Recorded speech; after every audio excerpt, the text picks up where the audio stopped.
smashed him. You what? What the hell?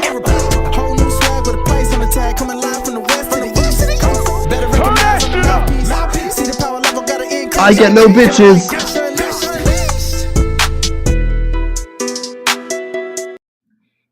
What? Whoa. We live up in this piece. What is good with y'all? We live in this piece, yo. We are cordially waiting for Highlight Reel to grace us with his presence. You know, this man is a hard worker. He out here doing his thing, but we are back live, ladies and gentlemen. And of course, when he hops in, we're going to officially kick off today's podcast. We got a lot to talk about, but Gresh Unleashed is back. If you are new around here, we coming to you live every which way. And you know what? Before we hopped on live, I was making sure that I was just running down my emails. You do what you do, because I've been working like a Hebrew slave all week, man. I've been working tirelessly, trying to keep this grind going. But yo, if you are new around here, we are live. It's our first time being live back since March 3rd. And you know, I was looking through my email and I'm saying, damn, me and Highlight have done a lot of freestyles, but we haven't released certain ones, and that's on me. That's on me. So before we get to today's podcast officially started, how about I let you guys listen to a certain song that we never ever released, or we probably intend to release, but I'm gonna let you guys hear it.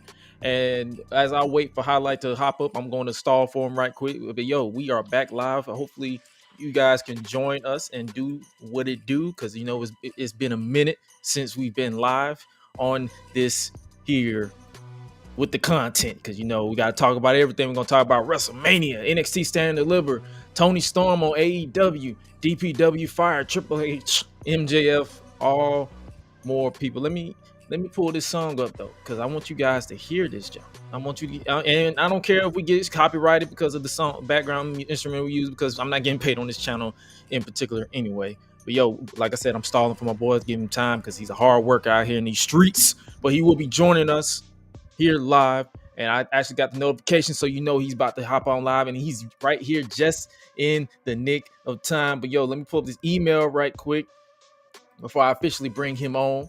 But yo, if you guys ain't been around paying attention, let's pull this up. What up, bro? What's happening? It's been a minute, man. Well, before you hopped on, before we officially start the podcast, I was going to actually let them, the viewers, whether they were watching live or watching on demand, listen to a freestyle we haven't even released yet. Ooh, we gonna do it. I was like, shoot, I don't care about getting copyrighted, because I'm in the mood. I'm like, it's a channel. I'm not getting copyrighted. I'm not getting paid anyway on it. So, but without further ado, let me let you guys listen to this song. It is. Let me make sure I share it properly, because I want you guys to hear what I'm talking about. Ooh. It is a song by your boy, Mr. Highlight Reel. You know, it's the Mark Henry freestyle. I'm gonna let you guys listen to it. And it's the song that I haven't really got around to it. So hopefully you guys can hear it, because I'm just going off the cuff right now. So we do not own the rights to this. We do own the rights to the lyrics though. Can you hear that? I can hear it. It's a little muffly, but I can hear it. Uh-oh. Don't forget the real. Oh. Hey. Oh. Yeah. Oh. Let's go.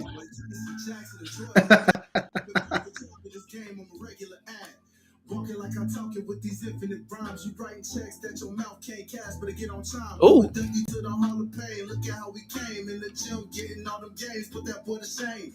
Pick the scenario, I'll tell him just how it could be. Put that boy to sleep so much faster than Tyron Woodley. Wait a minute. Ooh. When they think I'm retired, live for the Now I'm really inspired, huh? And don't you ignore me, I author the story. These blood, sweat, and tears that I shed get carefully gory. A big fight feel indeed, but I know it's not a drill. Get a load of my expertise, please, a smooth skill. Heavyweighted, y'all overrated. Look how I made it. I'm the most creative and innovative. Y'all way too dated. I'm anticipating your every move. I'm out here waiting. All these bodies on the canvas, so I'm out here playing. Player, you better back down. Make a name up for me, I'll make you famous on SmackDown. Used to be that silverback, your attitude ain't feeling that. My title on the line, I'm way too raw, and now I'm feeling black. A mismatch, wackety exposed. Think you know about this hurt business, you been closed. The bone breaking, dress shaking phenomenon. Keep your vitamins and your prayers, don't need your pythons. Test to the wits, and I'm infinitely strong. Send them to the back of the line where you really belong. From a friend to a foe, either way, you still the enemy. World strongest slam, let's call it Mark Henry. Yeah, hey. Yeah. Oh, shoot. Oh, shoot. Oh, they gonna make me put the chain on for this one, dog. Oh, my goodness. Bruh. This man right here. Bruh. Yo. Bruh. We had to get hood on him now, dog. We got to put the chain on him, bruh. What? Man, hey, we having fun with it. Hey, y'all let us know, man. Y'all want to hear more of that, dog? Y'all want more of them freestyle games, bro? Y'all tell us, man. Fun fact about that, I was planning on releasing that or work on it for February. Then I got booked for Marvel. So, so the same day that I was working, I was like, I'm gonna work on this. I'm like, bro, this thing. They hit me up. They say, hey, can you come set? I'm like, fuck, all right. But yo, for real, like if I just say, if Gresh decides to embrace the prodigy and actually become a professional wrestler and actually train, I might actually just say screw it and let that be my theme music for the indies. I don't blame you, brother. Hey, that was a fun one. You know, I had to bring that one, man. I was like, hey, that's Mark Henry, that's 3-6 Mafia. Like, hey, that's the roots. We got to bring that, bring the lyricism to that one for real. So on some real stuff, bro, you have a way of you one of the few rappers that I actually enjoy listening to that doesn't rely on profanity at all. Oh yeah, it's an art, man. It's not easy to do that, even as a Christian rapper. I mean, you know what I'm saying? Like it's one of those things. Even if I was secular with it, like it's an easy thing for me, but it's not easy for most. Because I've had people say, "Man, I commend you. Like, how are you doing that?" I'm like, it's easy. It's easier than you think, bro. You just gotta, play with your words more, and And I think as someone who is half PG and half Christian and half out there, I try to rely less on profanity when I'm whether I'm doing the podcast or whether I'm doing anything in general. Mainly because it's like I've realized that the more I do this, whether it's the YouTube stuff or this podcast, I have a lot of kids listening to me. Shout out to the kids watching and listening, man. Hey, we do this for the kids, though. Look, realistically, right? It's like I try to be my authentic self, but at the same time, because I'm like, yo, I know I'm out of pocket. Like I literally put on Twitter, I'm like, yo, I talk about the wrestling stuff, I talk about the video game stuff, and I'm also caught in 4K 9 out of 10 by everybody because I am a sexually driven human being. It comes with the territory, and I'm a black man who's attracted to black women. Like you can tell me to not lust after the less melanated folks, but when it comes to black women, I will lust after every last one of them until I am blue in the face. I don't even care no more. So are we classifying Nikita Lyons as white or black? What are we doing at this point? She white. She white as oh, get out. No. So you root for Lash Legend. That's what you're telling me. You going on Lash. Okay, I got you. Yeah. And with that being said, we might as well do the intro right on time. And that is, ladies and gentlemen, boys and girls, greetings and salutations. It is your purveyor of mischief, Gresh, joining you live for the first time since March 3rd for the GRESH Unleashed podcast. And of course, joining me is the voice of the Unleashed Anthem. That is Mr. Highlight Real. Also, the voice behind the Hardy Boys, song that you can listen to everywhere you listen to your music, whatever you listen to, Apple, Spotify, Apple Podcasts, whatever you listen to, you can listen to that song, because that song is, when I tell you, this man, I gave this man his flowers at a few minutes ago, but man, this man has legitimately a nick and a calling for this rap game, and the fact that he tries to incorporate with his love for professional wrestling is like, whoo, that is chef's kiss in my opinion. But what's up, brother? It's been over a month since we've really been chatting, and it's not that it's like we're both just busy. Like, I understand a lot of people like, what happened to the Freepedia stuff? I'm like, we trying, man. We trying, dog. Bear with us. We got.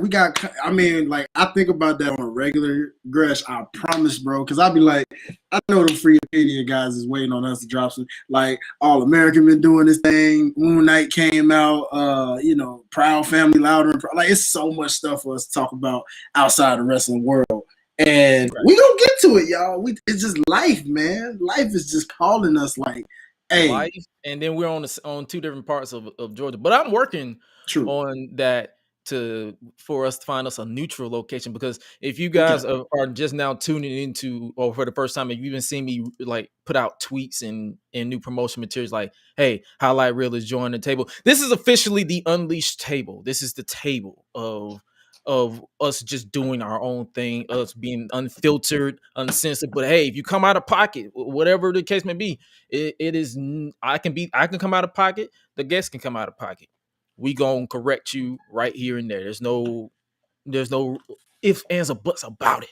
Let's do it. That's the point of it. And honestly, I'm working on some things. I'm not gonna divulge on the information just yet, but I'm working on some things to where we can start recording this podcast in person. And it's coming. Like, I'm like, people think I'm just slacking. I'm like, nah, I'm working on some things, and we're closer than you think. So let's just say we getting out there. We're about to do our things. But yo, man, let's go. What else been going on with you, brother? Like, what else been going on? Quite a few things, like yourself, man. Working on some ventures and projects, man. Shout out to the wrestling community, man, in general, because yes, there is a future album project in the works. We're gonna keep that wraps in terms of who we gonna feature on this thing, but we got some stuff going on. Life's a Botch, that's always still up and running. We do have a collab, actually, me and Gresh, going into the weekend, since this is a busy week for us, the World of WrestleMania weekend, which we'll get into later. But got some stuff with that, and of course, man, just bringing y'all music, and really working on some side business ventures that I can't put too much detail on just yet for y'all, but believe you me. Also, just being an ambassador for OTS in general, man. OTS is always out here grinding, much like Gresh, making moves happen. So hey, we out here in the field, man, just running and grinding, making things happen. And y'all just stay tuned, man. Y'all stay tuned. We got a lot coming in handy. All right. Yes, sir. And I always tell, hey, man, like for on some real stuff, man. OTS, bro. I always hit up Derek. I make sure I'm like, I get it. I believe in getting this man in flowers. Like, not even just on social media, but in general. I'm like, bro, you doing your thing. Like, because I've seen this man literally lose his mind over content that is not really like, he will lose his mind on not doing a lot of stuff. So I tell a lot of people, check out OTS. OTS on the sideline, guys. Check them out, because they are out here killing the game, like they're making media coverage fun, and they're bringing the integrity when it comes to media coverage, whether it's sports, movies, TV shows, podcasts, and whatever it is. Check them out. Like, this ain't no plug. This ain't no advertisement where he's asking me to plug his stuff. This is a genuine friend that's seen this man literally go from behind the camera to just saying, you know what, screw that. I need to build on my vision, my mission. And like I don't recommend people often, because it's very hard to impress me per se. I'm not saying I'm somebody to impress, but it's hard to impress me when it comes to like your integrity in the media business. But OTS on the sideline, guys, bro, that guy that's led by Derek is you can get the Gresh approval on that. That's why whenever if you're subscribed to me on YouTube, which is Gresh Digital Media or just simply Gresh, I have a channels tab and I make sure I put everybody that's Gresh approved, whether they're doing the WWE 2K community or just media in general. I'm like, check them out. Please check them out because I tell Derek all the time, like, bro, their coverage, you guys' coverage when it comes to like football, basketball, whatever, it gets me interested in those sports. And it's and hopefully when the XFL comes back, you'll see me talking about that as well. So it's like stuff like that I can see you guys covering. And it's like I always hit them up, like, bro, if you need some help with something, just let me know. Because if you don't, just let me, like, even if you need me to work on a thumbnail, I like thumbnails are the biggest headache because you got to think about the algorithm and the SEO and all that stuff. But it's like, bro, I always tell my bro, just hit my line. Just hit my line. But yo, on some real stuff, OTS on the sideline, guys, is something you guys need to check out on some real ish. Check it out, man. We try to cover all forms of media as much as possible. Working on the gaming, we're trying to get the game up and running. It's taking a little minute. So if you're a gamer out there and you're looking to start a show, hey, come holler at us, man. We're looking to get that underway, get people live on the Twitch. Also, to my ladies out there, if you're listening, watching, hey, because I know we got the lady listeners out there too. If you know your sports, you know your gaming, whatever, film and TV, come holler at us. We're looking for all that, man. So open for young, dedicated, and consistent minds out there, man. We need you. Go through. Let's see what you got. Straight up. And speaking of ladies who know their sports, shout out Suela the Bandit. I know everybody are probably like, Suela. where is she? Where is she? Why isn't she on the show? This woman is booked, bro. This woman is booked like crazy. We're all booked. We're booked like crazy. But seeing as I have more control over my schedule, I decided this week, I said, I'm taking the rest of the week off. I just said I can't do it no more. I'm not gonna, because it was not to go into details, but it's like, okay, do I really want to be exhausted when it comes to because I always planned on bringing the podcast back today. So I was like, do I really want to be exhausted? I said, no, I'm just taking the week off. And hey, man, that's the perks of having, like, if you're in this industry, I do not recommend going full time with anyone. Freelancing and part time is the best way to go as far as like if you're in this industry. I'm not talking about people who are trying to make money to live.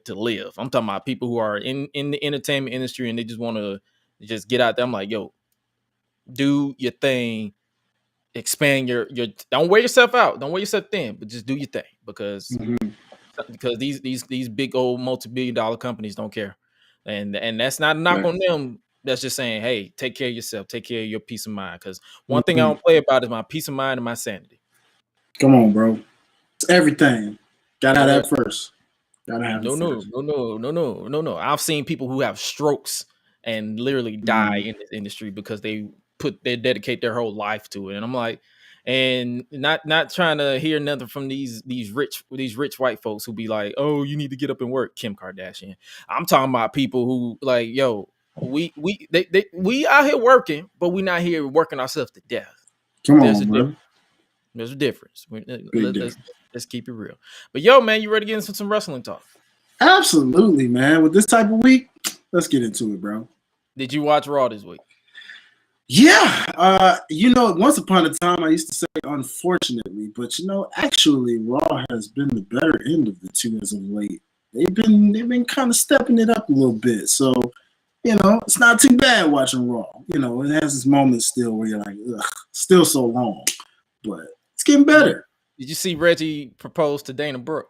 Yes. I saw a black man proposing to the white woman. The woman who, by the way, is already married in real life, by the way, people. So, like, this don't work well. How do you feel about that? Like people who knows that, because it's not like these wrestlers are out here living the character. Like, soon as they clock out, you already know that life. Like, I would feel kind of weird like if they out of nowhere put Sasha Banks in a love angle, or who else is married? Naomi Like, Yeah. it'll feel weird because it's like we know their personal life as far as what they tell us. And I'm not saying we Yeah. stalking these folks. I'm talking about like if you follow them on social media, IG, Twitter, whatever, you know for sure, or Mhm. YouTube whenever they're featured. Well, up, down, down. Shout out Xavier Woods and company. But Yes. if you follow them, you know that hey, Sasha's married, Mercedes is married, Mhm. Trinity is married, Mhm. Dana or her real name is Ashley is married. So it's like, how do you Mhm. feel about these type of angles? Do you think women's wrestling or women in general have evolved past love angles? Because apparently Akira Tozawa is getting engaged to Tamina now. Yeah. Yeah. I'm like, okay, all right, well, sure. Um, it's cool on a comedy basis in this case. You can't take it too seriously since they're kind of doing a comedy angle with it in a way. But like, That's how I view wrestling in general now. I'm yeah, not taking it too serious because I'm not about to be out here on this podcast with gray hair and losing my voice over yeah, scripted violence. Like, exactly. I mean, if you take it back to like the Triple H Stephanie angle, you know, like how that was, you know, angled, but then it turned into a real life thing. You know, things were different from then to now. So like with today, like you said, I mean, realistic married couples are like in feuds and angles with each other. You know, like how they did the Seth and Becky thing, even though it was cringe, it was like, okay, they're really together, so we get it. You know, heck, Matt and Lita from Rare Times, and even the stuff with Edge, all that was like realistic angles. So like you understood that. Now I don't know. It's weird because now that I think about it, it seems to be Reggie that's involved in these angles. Because with Sasha, as you brought up, remember he oh had a yeah, little crush on he Sasha had a little too. crush on her, and then I'm like, are they finna do a Yeah, love angle with Sasha when we know she got a whole a man whole man. You know what I'm that saying? does Like, her gear on top of that. So it's like, you know, no, it's weird. And see with Dana, I know they incorporated the Batista thing for a while when they was going at it and flirting in their ways that they was doing. I forgot You all know, about that. yeah, you know, doing it for the clout, if you will. But it's like, I don't know, man. They just doing this stuff where I don't know if they're doing this at Reggie's expense or if they're just doing this to do it, but it's cool for what it is, I guess. If you just want to laugh and be romantic, like ha ha he he, you know, Yeah, I be but you're not gonna joking. take I it be serious. like, stand up, Reggie. Stand up. Yeah, Not yeah, this white woman. Not this white woman. Stand up, god damn it. legit, bro. You know what I'm saying? I mean, props to Dana, she look good and all, but it's just like, again, we know you're married, girl. Like seriously, like come Stand up. on, you Stand up. know, like come on, don't do it. Don't do it to yourself, Reg. Don't Do not fall do for it. the cheeks or lack thereof. Don't Yeah, fall for the cheeks. setting you up for Stand up. failure, baby. They setting you up for failure, Reg. I mean, don't do it. I mean, But my brightest spots for Raw is literally Alpha Academy, yes. Street Profits, because Chad Gable, shout out Chad Gable, man. That man Mhm. overcame being called Shorty G to Mhm. being freaking beast with, and he even got me to somewhat like this new version of Otis. I mean, I missed the old Take, Mhm. oh yeah version of Otis, but because it was a Yeah. nice little comedic type of thing. Yeah. But it's like like the more I decide to wait instead of just bashing it initially, Mhm. I just like I'm enjoying this. Like then they make it their mission to zoom in on Otis's reactions. Like you remember when they did the whole academic Yeah. challenge where or Chad Gable was like, "Oh my Otis can outspell you," and he looked like what? Excuse me. He was thrown It's off. yeah, they're money, bro. I'm not gonna lie, they really are money right now. It's funny really because them and RK Bro are like really the two hottest tag teams, if you will, honestly, right now. Like I I see they're mean, even trying to add edge to the Street Profits and make them like almost heel, like you know, if they which go heel, bro. I mean, when I first was introduced to the Street Profits, they kind of gave me heelish vibes, but then yeah, they introduced them as baby faces. yeah, So I was like, if they go full heel, but not really change the gimmick, but but more so make them or rely more on the vignettes. Because I remember mm, looking back at their NXT vignettes, where they was just like they was vibing in I guess you could say their their lounge or whatever. They were just chilling on the sofas and just talking crap about everybody that they was facing. Yeah. I'm like, if they Yeah.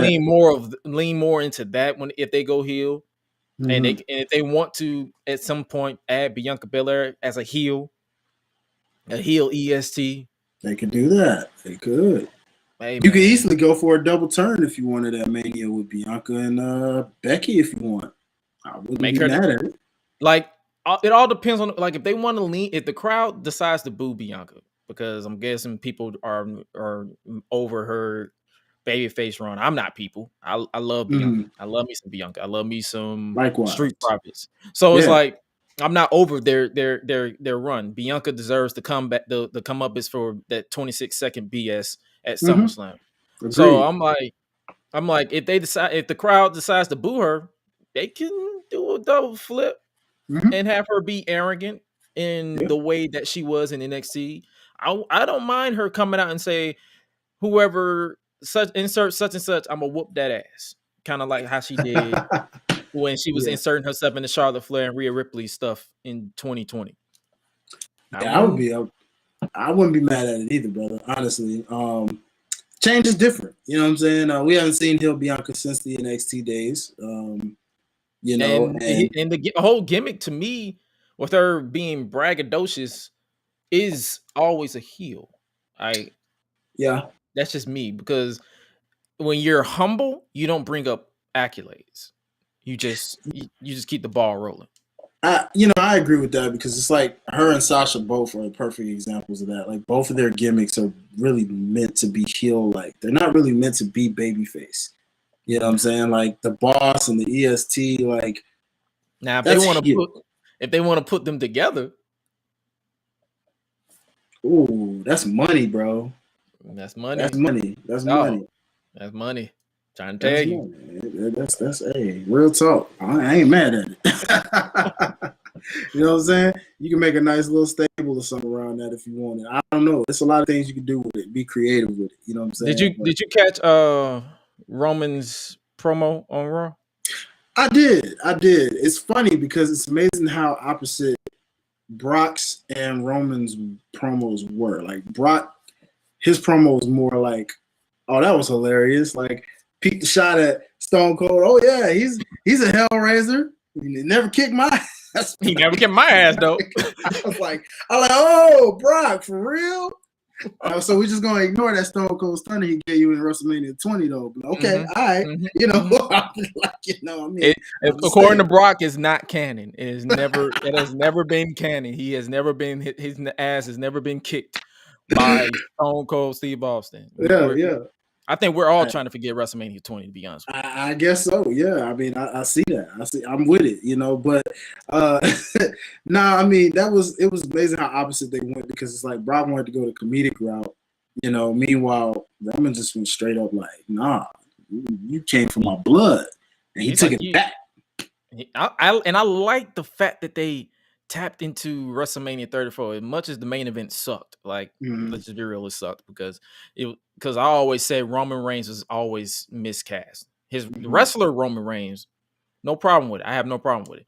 It's always the character that has my problem. Because for those who know me, I'm a character person. I'm not really a spot person. So like, if I do just say screw it and decide to train and as a wrestler and be the prodigy, I'm going to literally be a heel. Yeah. Oh yeah. Yeah. Because I am not going to be. If you try to get me to be up here to do a tope, you can miss me with that. I'm not tope. You could tope your ass on up out of here. No. Yeah, seriously, bro. Like, but it's like with Roman, I like the little details in his promos. Like he was like, WrestleMania 34, you drew my blood. You and the fact that I've never beaten you at WrestleMania has pissed me off. And I'm like, as soon as he said that, I'm like, here we go. That's all you need. That is all you need. And that's all when the story calls for it, is like, it's the subtleness. If it pisses you off, you say it.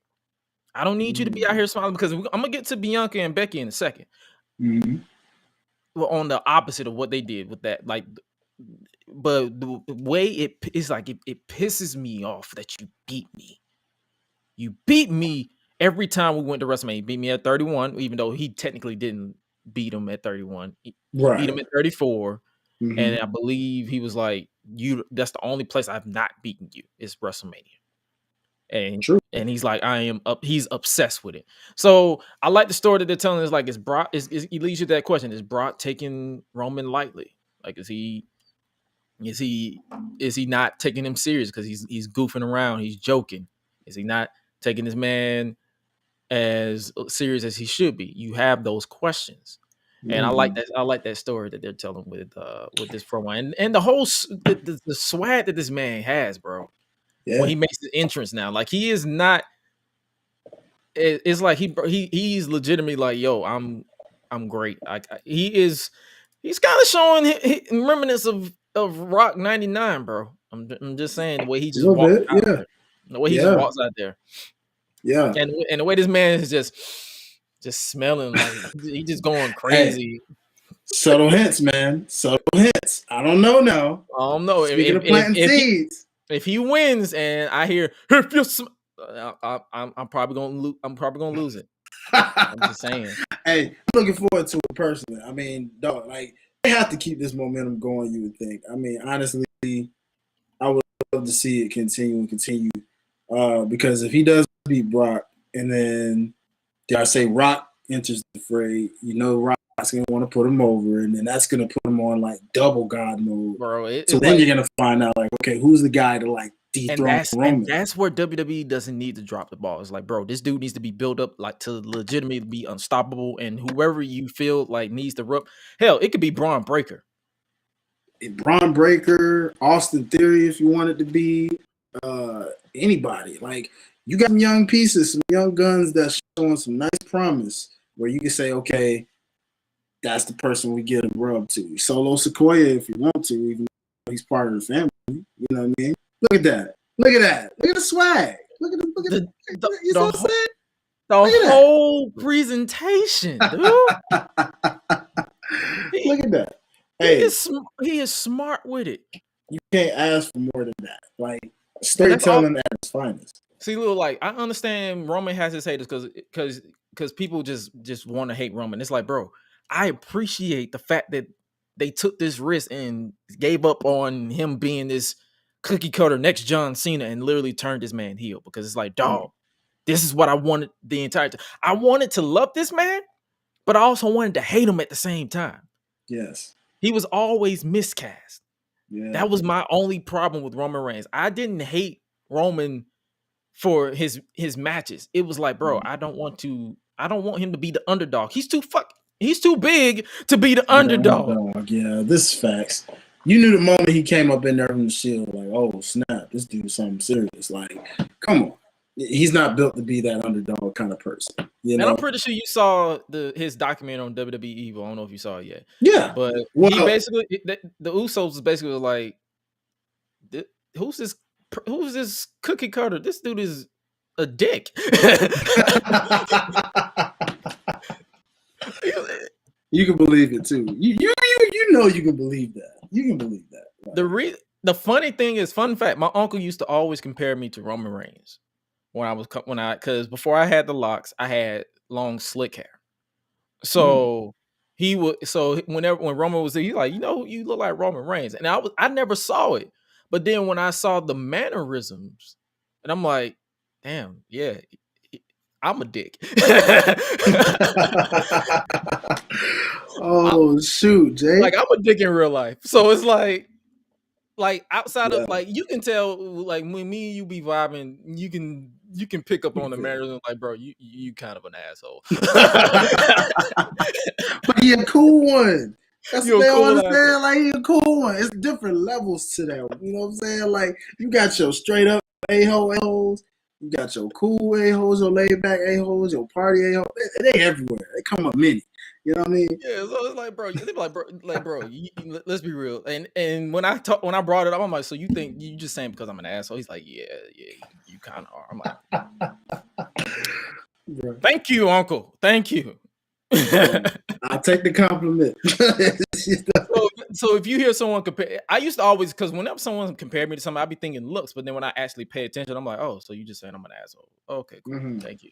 Thank you. Mhm. Thank you, Uncle. Thank Thank you. Thank But to switch it to what not to do is Mhm. Bianca Belair skipping to the ring.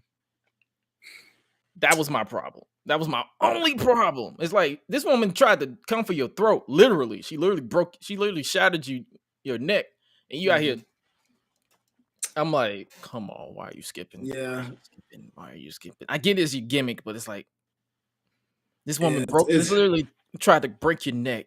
You should be coming yeah. out here playing up to it. Like, I know I shouldn't be here, but you didn't kill me. Like the one thing Something. I appreciate about the Sasha Banks versus Bailey storyline, Sasha came out with a neck brace. Yeah. Yeah. And she played up the gimmick. And then when she cut the promo, she took off the promo. I mean, took off the gimmick with the neck brace, and then she did her thing. And she Good thing. she sold it. So that's my only problem. I'm like, Now, it's I will say, the little things that annoys me.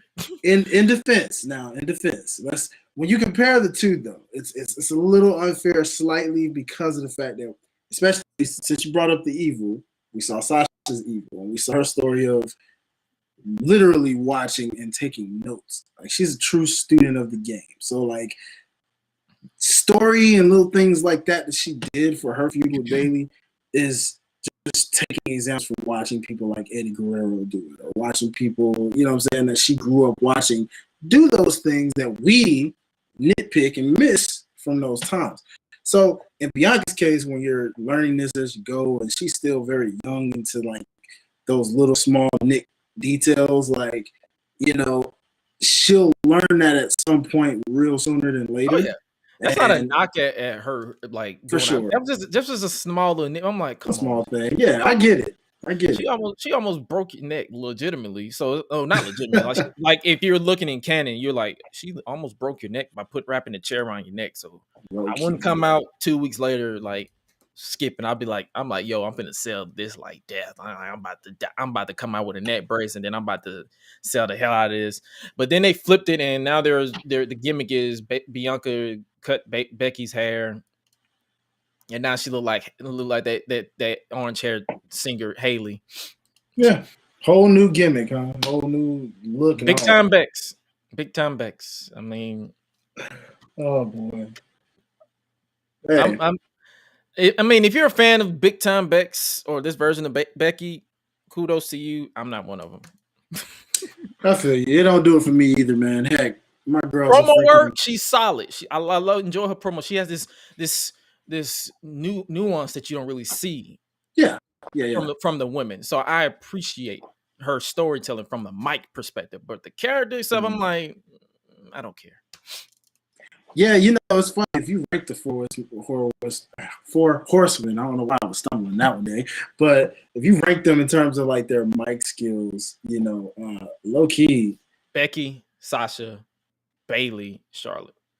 That's exactly what I was thinking. I might have put. It's almost crazy because Bailey. Well, scratch that. Let me go into details. Bailey was. Yeah, let me go to details. Heel Bailey. Heel Bailey. Charlotte. But if it was still babyface Bailey, Bailey would be at the bottom. Oh yeah. Babyface Bailey definitely was at the bottom. But like when she got that heel work, and we're gonna see that even more when she gets back. When she returns, I think it's gonna elevate. Yeah, I think it's gonna elevate even more than it did before because the momentum she rode up into that injury. Oh man! And to be honest with you, if she comes back, and we saw how Bianca was standing tall, so you already know the whole trope of wrestling, like whoever stands tall is basically losing the pay-per-view. If they decide to let Bianca lose, I would not mind Bailey coming back and continuing that I Quit match. I wouldn't be mad at it either. I would not be mad at it. Because let Bailey and then the thing is though, I don't need them to touch it. I don't need them to touch the corporate. I don't need the corporate version of WWE to touch it. I need them to let Bailey, Pam. I need to let her hang with Bianca and be like, "Hey, this is a story we're going to tell." Yeah. And this is what we're going to go. Give her notes. Give her because we know how you said Sasha's a student of the game. Bailey is a student of the game as well. Indeed. So it's like let her go crazy with this. If they want, like, if they like, that's that, and even if Bianca wins, Bailey was never drafted. If they want to be legitimate about the draft, she's a free agent technically. She's a free agent. She can come to Raw and be her first challenger. After, unless if they decide to want to run Becky versus Bianca back for like the rematch and all that jazz, okay. But I need that Bailey and Bianca story to finish. Yeah, that's kind of what I'm hoping for. Part of me is saying if Bianca wins at Mania, go ahead and continue where you left off with that Bailey feud. It would be perfect. I mean, it's like a perfect storm full circle. Like, you kind of needed Becky to be back and do she. Because think about it, at the time when Bianca was champ, like, she was running out of challengers anyway. And it was kind of like there was no one left. So, of course, it takes a Becky to come in, even though we didn't like the fashion that happened, for her to be on this chase for that title back for so long. This is the moment you finally get that get back we've been waiting for. You would think, like, again, just realistically here, subject to change, but it's like, realistically, this would be the moment to go ahead and let Bianca win that title now. And now Babyface has it, and now look who's coming from the shadows, the person you all thought you forgot about. No. Bang. This ain't over. You know what I'm saying? You thought this was over. No, and I think, honestly, Bianca seems to mesh better with Bailey anyway. Like, I don't like the way she's messing with, with Becky. I think right now, like, she's shown out of all the 4 horsewomen, the 2 she works the best with, Sasha and Bailey. Seriously. Well, no, I can give Charlotte credit where she could do. When they had that match on Raw before Saudi Arabia, I believe it was Crown Jewel. That was actually a banger. I didn't like the way that it ended because I think it was a DQ finish, but that was low key a banger. That was a little like, trust me, I'm one of the people who don't like this character that Charlotte Flair is. Whatever their obsession with racking numbers, but when you have my attention, I will give credit where it's due. Charlotte, she's a sleeper. Like, when she's motivated, she can go. That's true.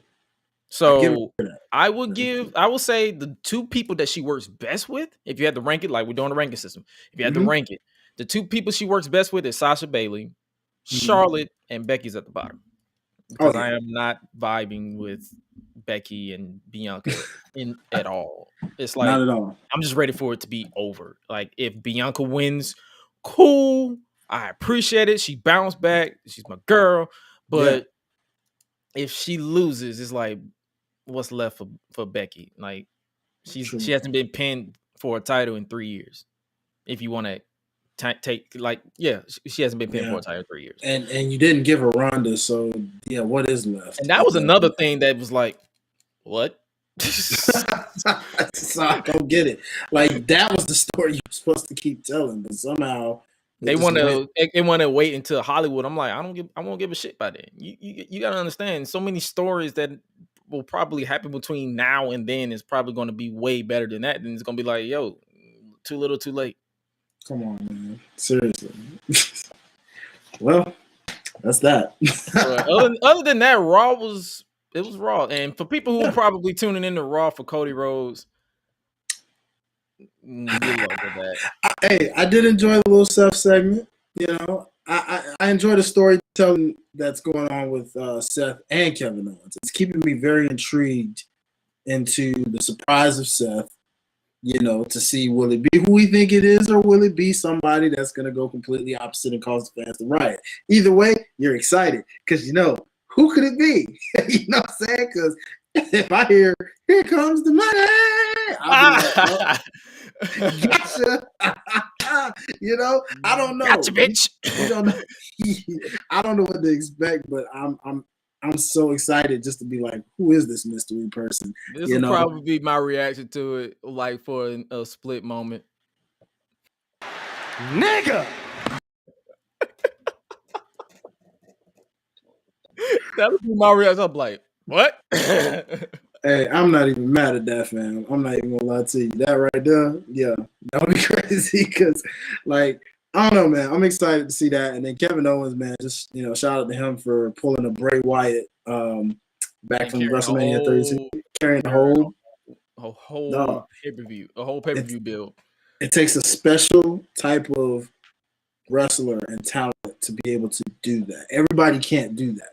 So Kev Owens just literally like put himself back up at that level to remind people, hey, I know I done had some moments of being like mid-tier or bottom level right now, but when I got that moment, I can be that guy.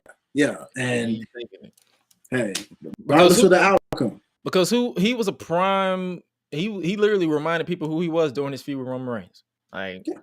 Oh yeah, it was, even though he lost literally every match, but it was still like, yo, this man is legit. I appreciate this man. Oh yeah, absolutely. But I only wonder what comes after this. Like, will he still do the stunner after this match? You know, whatever it is laid out. I wouldn't be surprised. I mean, they pretty much turned the pop-up powerbomb into a transition move, so it's not really protected like the stunner. Yeah, unless he brings back the package power driver, but you know they might about to do that in WWE. Ain't no power drivers going to be up. Like, true that. They'll probably tease it and then switch into the package power bomb, but it won't be no package power drivers. So, see, even though I prefer characters over matches, I know my wrestlers. I know my wrestling. Mm-hmm. I know all the moves. Like, come on now, I'm a student of the game. I'm a student of the game. So, come on now. But did you catch? I know you didn't. You say you weren't able to catch NXT 2.0 this week. Oh, I did. I caught some of the clips, so I'm actually familiar with what went on. All right, so we're gonna transition into NXT takeover NXT Stand and Deliver preview and predictions, because it pretty much goes hand in hand on everything that goes down this Saturday at 1 p.m. Hey guys, I might be late to the party on that one, or I might not watch it at all. Wow. It's at 12 p.m., 1 p.m. It's kind of late. It's kind of early, and it's too much wrestling. That's a lot of wrestling, because you asking us to watch NXT, then go straight into WrestleMania. Like, it's a gap. It's a gap, because I'm pretty sure it starts at 1. It probably won't be like, it probably like a 2.5 hour show. Oh, well, yeah, true. So that'll probably, if it's at 1, they're probably in 1, 2. They're probably in like 2:30, 2:45. Then that gives you until 6, 7 to, because I already know I'm probably not gonna watch the WrestleMania kickoff, because I'm not really a fan of their panels. Yeah, because their panels are pointless to me. But other than that, it's pretty much, yeah, it's pretty much the main show for me. That's the only thing. It's in the air, man. It's like you said, it's the main show. We'll see how that plays out. But I mean, still, even then, that's just such a few hour gap. Like, yeah, you know, so you gotta do, go grab some food, you know, go on a date or something, come back and be like, oh yeah, it's Mania time.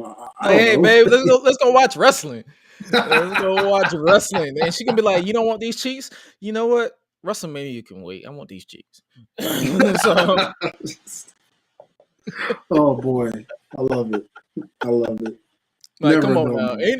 Like, bro, for real. But if a girl tells you, hey, I want to, you got to choose between watching WrestleMania and watching and getting this work, who would you choose? Come on now. Come on, the Bloodline is asking. Bloodline's asking. Look at, they want to know who you choose. They want to know, who would you choose? Survey. I'm choosing the cheeks. Sorry, wrestling. I gotta question your motives, my brother. If you're choosing wrestling over the other option, I'm just saying. Come on now. I'm just saying. You know. Come on, when duty calls. When the booty calls, you answer. Straight up, dog. Straight up. Nothing left. Oh my gosh. I love this. I told you so. I was gonna go off the cuff. It happens. But NXT Stand and Deliver. Let's pull up the match card. You got the first match. You got LA Knight versus Gunther or Gunner or Walter. This name, I tell you, should be a banger on the low key. Got to go with Gunther on this one for sure. Even though LA is pretty over. LA is pretty over, but you know, when's the last time Gunther's really lost a match to someone, like legitimately? When he lost the NXT UK title. Yeah, that was a long time ago. That's how protected this guy really has been over the years. Like, see, people been losing their mind over him, his name changed, but it's like it's still the same mofo I wouldn't want to get chopped from. yeah. And I mean, think about it. This man even gave Solo Sikoa his first loss. Like, dog, like they protecting this dude heavy there. So I mean, if LA Knight pulls this off, I'd be kind of shocked. I mean, he's over with the fans. He's over with the fans, but he's been losing like crazy.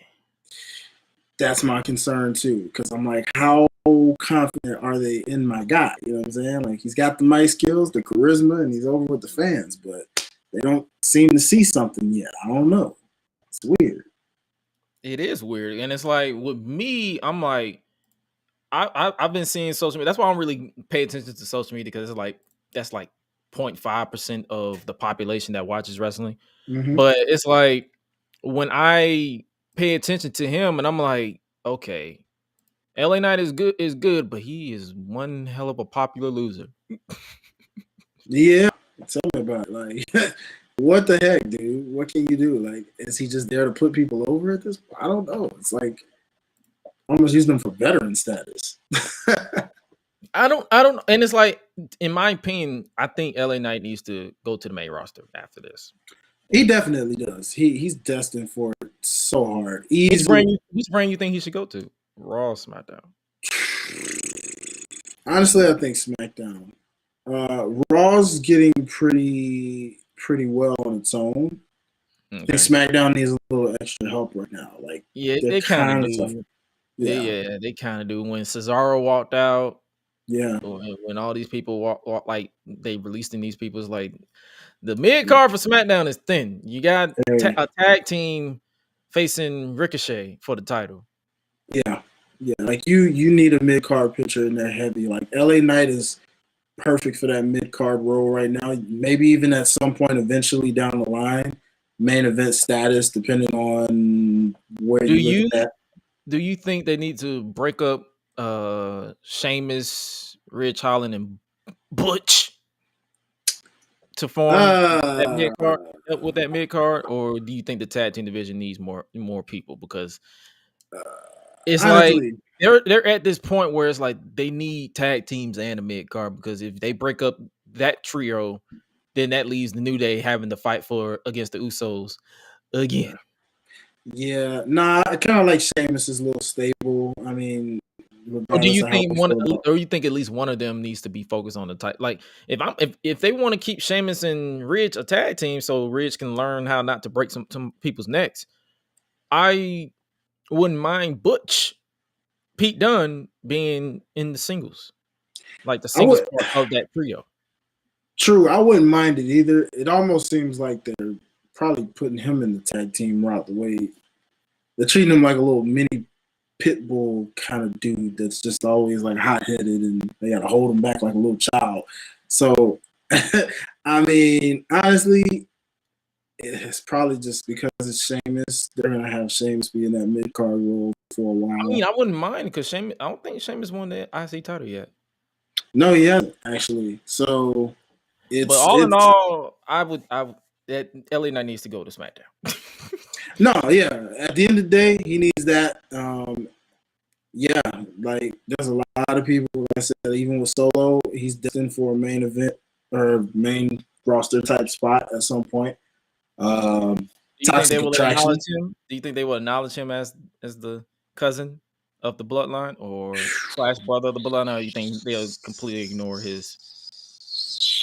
Well, you can't ignore it because the man looks too much like Jimmy and Jay, so you already know he's related directly. Like, you see this man, you hear the crowd even chant, "Who's so?" Like, they know this man's related, so you can't ignore it. And he throws up the one every time he wins. So well, it's inevitable. He's gonna get that red carpet treatment. I'm pretty sure. Like, if anything, they should, if they want the bloodline to completely take over, he should be in the mid card. I agree. He would be the mid card person. He could be the IC champ. You have them as, oh boy, good luck trying to take them titles. That's the case. Jesus. It's like you bring him to that and you make him IC champ. You got the whole bloodline. Dare I say, take Naomi and put her. Oh my goodness! At that point, y'all ain't nobody getting them titles back. Keep them in the bloodline for a nice little minute. Oh man! But the promos would be so amazing just seeing them like everybody thought Evolution. Yeah, he could cut one hell of a promo, and I'm like, bro, he got it. Like, it's so many people down there that be like, bro, they don't need to be in NXT that long. Yeah, no, I agree. Because even with Nikita Lyons, you can make a case, man. That girl is low key ready already. Like, ain't much to her. And no comment on that. You're not about to get me on probation on Black Twitter. You are not about to get me put on probation. I am not going to comment on anything Nikita Lyons related. Listen. I got you, bro. I got you. I'm just here to say, we know you got the look for show, right? The in-ring skills is crazy because she's obviously trained in mixed martial arts. So a woman knows how to throw a kick, a punch, all that. And I mean, it's just she's trending everywhere she goes, and she's getting a chance. She's over. Hey, you put her in an angle with Charlotte, darn near that's money already. That's what I see. Or anybody for that matter. I don't know. Whoever you put her in the ring with it. Her finish is a split. Hey, so was Melina's entrance. And you never see anybody complain about that. Because it's an entrance. No, Melina had a split finisher too, though. She did. She did. Yeah. See. Yeah. But then when they went PG, she had the sunset flip as the finish. Yeah. So they was trying to lean away from the whole cheeks. But now on NXT 2.0, they're embracing the cheeks. So. Hey man. But you're right. There are a lot of people on NXT 2.0 seem to be main roster ready already. And speaking of main roster ready for NXT 2.0, the next person we're going to talk about is this one. Who we got? Tommaso Ciampa versus Tony D'Angelo. The stereotype gimmick, but it works. The GOAT, according to everybody in Wrestling Inc.'s case. So, who's the GOAT? Mr. D'Angelo, man. He's the greatest thing walking on NXT television, man. It's a come on, you get your cousin and you just, he's the greatest thing on television, Part of the FBI. You bring the FBI back, What? Go get Nunzio. Go get Nunzio, Go get Johnny the Bull Stamboni, There you go. Tony D'Angelo. Man, if y'all don't. Shut your Man. Look. Bro. The GOAT? According to Wrestling Inc., everybody's on the Tony D'Angelo train, it looks like. Good thing I don't follow Wrestling Inc. What the? Hey, man. Hey. I'm not bashing this man. I mean, his potential, the gimmick is stereotype, but the GOAT, that's a stretch. You like who you like. I do like Tony D'Angelo. I'm not going to call him the GOAT, but I do like the guy. He's cool. It's cool. Why not? But as far as the turnout of this one, I'm honestly going to give this one actually to Tony D'Angelo because of the fact that it looks like he's getting that rub. And Tommaso has been teasing this swan song thing. And as we know, whenever it's a swan song, usually 9 times out of 10, you don't go over. So part of me says this is going to be a classic, borderline, maybe even a show stealer. And Tommaso's going to give it his all, but in the end, he's going to fall short to Tony D'Angelo before finally being permanently on the main roster. You think he's going to Raw? That, or are they going to put him on SmackDown so they can flush out that mid card? He should be. Honestly, I would put him on SmackDown too. With the LA Knight. Let's be real. Until Roman loses that title, ain't nobody going close to that Universal title. Unless they want to get smashed and pinned. Yeah, agreed. And honestly, I would put Tommaso in that mid card range. based off how they look at him. Doubt he ends up in the main event. You never know, maybe, but he'll probably be like the Finn Balor of SmackDown, while Finn Balor is the Finn Balor of Raw. And Finn Balor's the United States champion, apparently. Well, this is true. I forgot about that. He is. Good Lord. Yeah. Oh wow. I forgot all about that. So you see Antonio D'Angelo. Yeah. Tony D'Angelo picking up the win. I see it as well, because it's like Ciampa. He should have been out of there. Being honest with you. Oh yeah, man. What I say, he should have been out of there. Remember that time when NXT accidentally invaded SmackDown? From the whole stuck in Saudi Arabia thing.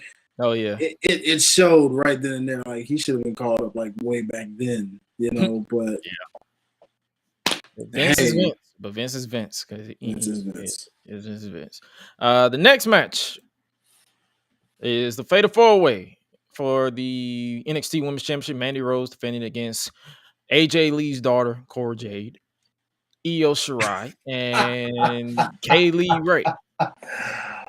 Not that you said AJ Lee's daughter, though. Wow. Well, she calls her mom on social media, so that's why I'm like, I guess I can see that, even though y'all are roughly probably around the same age, because I know she ain't old enough to be your mom in real life. But well, they're not the same age. I'm pretty sure AJ's in her 30s and Cora just became 21. Even then, though, that's still big sis. You know what I mean? That's big. I don't know why she called her. I guess she called her the wrestling mom because she inspired her to be a wrestler. So okay. I can think that. Yeah, I can respect that. So that's why I'm like, oh, okay. But do you think that they're using this to stack the deck against Cora Jade, or do you think they were just terrified that the match was going to suck? I think they're using it to stack the decks against Mandy, of course, because she's Mandy. To take all comers, as you mentioned. It's definitely to stack the deck against her, for real. And but if you look at it, you know that the only reason that they got this is because they won the tag team tournament, right? Well, yeah, I did see, and the thing about it that got me was, I'm like, okay, so they defeated the purpose of that to get into this, but you just saw Dakota Kai and Gonzalez basically reunite. Oh my god! So, my god! That was ass, bro. He said, "I don't even." We gonna get to that one, brother. Oh, okay, we'll get to it, but as far as this one, that was confusing. That was confusing. Yeah, it was, because it was like, wait, weren't her and Cora just forming a tag? You did all that for this, but okay. But given this, I'm not gonna lie. There's a part of me that has a feeling that Cora Jade may possibly take this title from Mandy without Mandy actually getting pinned. I wouldn't be surprised if they actually pin her. Yeah, there's that. Some part of me feels like they're gonna try to protect her, though, because like Toxic Attraction's been over, and I could see like a Io Shirai or somebody getting the pin per se, just to kind of like, because Io Shirai doesn't really need to win or anything. You know what I'm saying? She's proven everything in NXT already.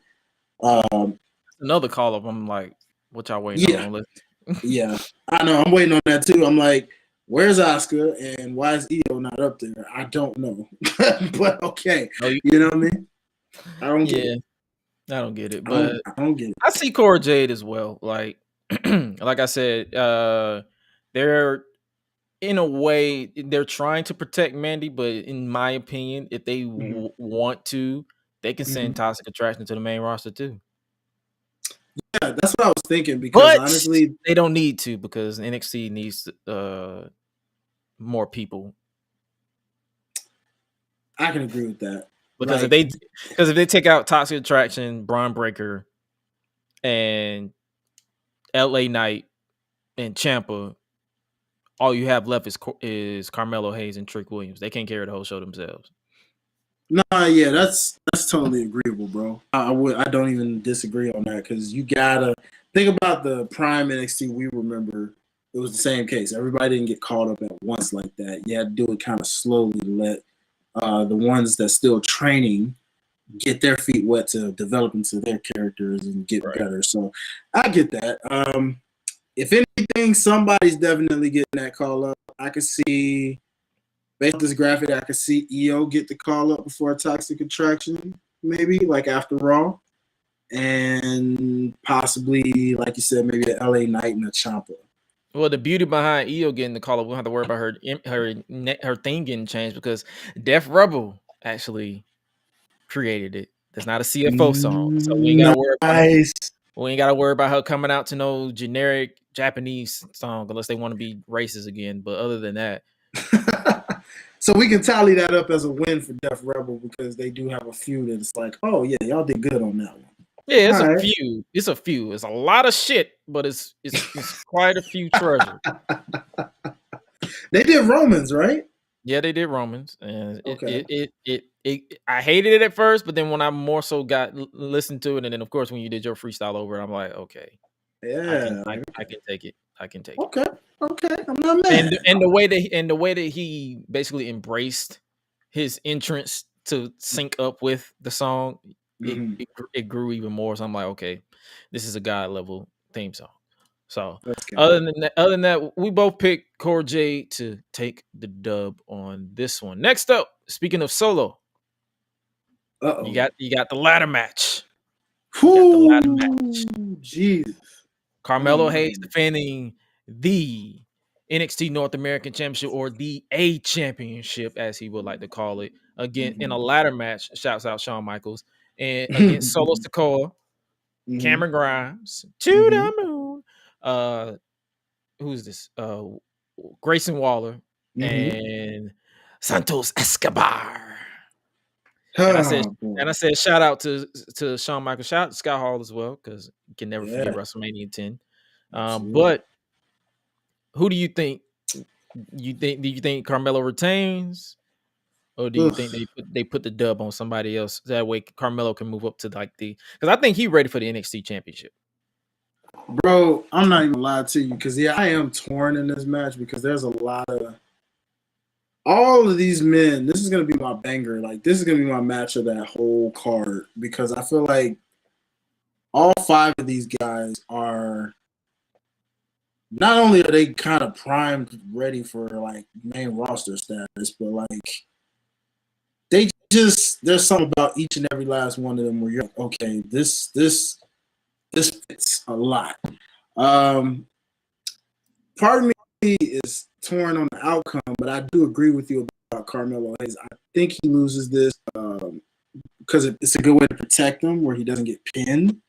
Right. And like you said, he can go in that main title picture. So I'm actually going to give this one to Cameron Grimes because of the fact that they've been really building him up in a way to say, like, I've never won a championship yet, X, Y, Z. And I just feel like this is him to have that moment to be like, yeah, we went to the moon. So. So they're not counting the $1 million championship. Is what you're saying. Apparently not, because I guess that's just kind of like that. The $1 million championship is WWE's FTW championship. Let's just put it that way. Oh. It's a title that's there, but you don't really acknowledge it. It's there. Okay, because I was like, wait a minute, did he? Well, yeah. Then I'm like, then he disappeared. Then Ted DiBiase left, and he left him with a replica title. So I was like, so pretty okay, much. That was basically a filler feud. Yeah, pretty much. But I got to. I can see Santos going to the main roster after NXT Stand and Deliver because he has everything that Andrade wasn't in WWE. He could speak fluid English. He can speak Spanish, and he has he has a presence about him that I can see if they play their cards right. He could be. I hate that this is a comparison, but he could be their new Eddie Guerrero. If they decide to go to the babyface route, but if he's a heel, he can still be. He can be everything that I wouldn't even say he's everything that that Andrade is. He's everything Alberto Del Rio is. It True. He's not Everybody's everything. Even Andrade is everything he isn't. God dang it. I'm just like, exactly. you know what I'm saying? But no, I can see that. Now, let me ask you, do you think the whole faction comes with him, or is it just him? I think the whole faction should go. That's interesting. Legado del Fantasma needs, but the caveat will be Elektra Lopez because she's still not there to hang in the ring. They could probably do like you remember when Enzo and Cass got caught up, but Carmella got left behind, and she kind of had to, they could probably do something like that if they want. Because I mean, would you do that? I would, because Elektra Lopez has an it factor, bro. She's got the look, she's got charisma, she talks trash when she just got to develop a little bit more in-ring skills, and keep putting her with the women, and she'll eventually like get better. So like, I would say with Legado del Fantasma, like, you do need more tag teams, right? And they're a tag team, so like you could have them insert, maybe put on. It really wouldn't matter, SmackDown or Raw, whichever one you want to put them on. I could see them as a Raw type of faction. Okay. I could kind of see them on the Raw side of things, and then you just set it up where he's United States champion. That would be very ironic, and maybe the guys get the Raw tag team titles if you want to do that whole thing, man, and just let that roll. So yeah, I can see that. Because Santos isn't a small guy either, because I've seen pictures of him, and he's kind of. I'm not saying he's a tall guy, but he's kind of like, because I know Vince hates small guys, but I'm like, he's not. He's not short, if that makes sense. Right. So he can hang in there with the big boys. It's like you just got to give him the opportunity to. I agree. I got hyped when Dominic and Ray were there. That's another thing. I'm like, bro, they better take advantage of that. Seriously, like that's another reason why I would love for him to go to the main roster, because then you can really like mix that up, man. They could be the first feud you go for. That'll put them over big time. Seriously, bro. If we get I keep saying Andrade. If we get Santos and Rey Mysterio, that like as soon as I saw them interact briefly, I was like, okay, sign me up. They didn't even have to say a word. Soon as I put 2 and 2 together, I'm like, sign me up. Do it. Let's do it. But yo, if I had to pick on who I see winning this, I see them giving Cameron Grimes the rub, but the blind pick I would see is Solo. If they don't want Carmelo to retain, I see those two winning, Solo and Cameron Grimes. I'm not mad at it, bro. I am not mad at it. But I could, because it's like, yo, Solo, he's not bad. He's not terrible in the ring, because I've seen his indie matches. I've seen him in Evolve, and I believe the other one was it GCW? I believe he was in GCW at one point. I think so. I think he was, but I've seen him in those matches, and I'm like, oh, okay. Because I was like, outside of Jacob Fatu, I was like, when are they signing Solo? And they got him. So it's like, hey, those are the two that I see, and the two that I don't want to see is this next one. Wow. It's like when I see Raquel and Dakota, I'm like, HBK and Diesel did it better. Oh man. What is this, dog? Well, I'll tell you, if R-Truth and AJ Lee had a baby, it's pretty much Dakota Kai's new gimmick. See, Dakota Kai, let's be real. Let's get this out the way. This is a Dakota Kai Stan podcast. We love and respect Dakota Kai. We want the best, because every time she lose, I get pissed off, because it's like, when are they going to let Dakota win? Agreed.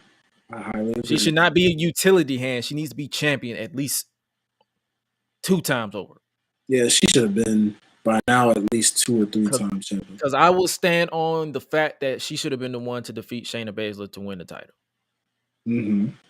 Because they had a minor story right there. Shayna broke Dakota's arm, and it would have been a full Cinderella, full circle type deal if she would have beat Shayna. I'm just saying, like, but it is what it is. That's just beating a dead horse. But it's like this was when they did the reunion. I'm like, really? This was literally what I tweeted.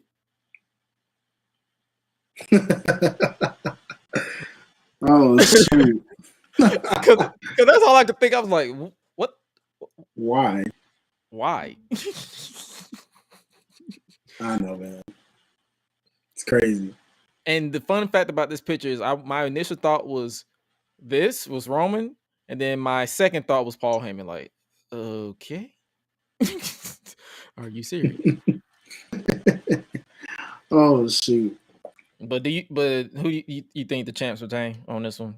Because I don't really care. I don't really care about this match.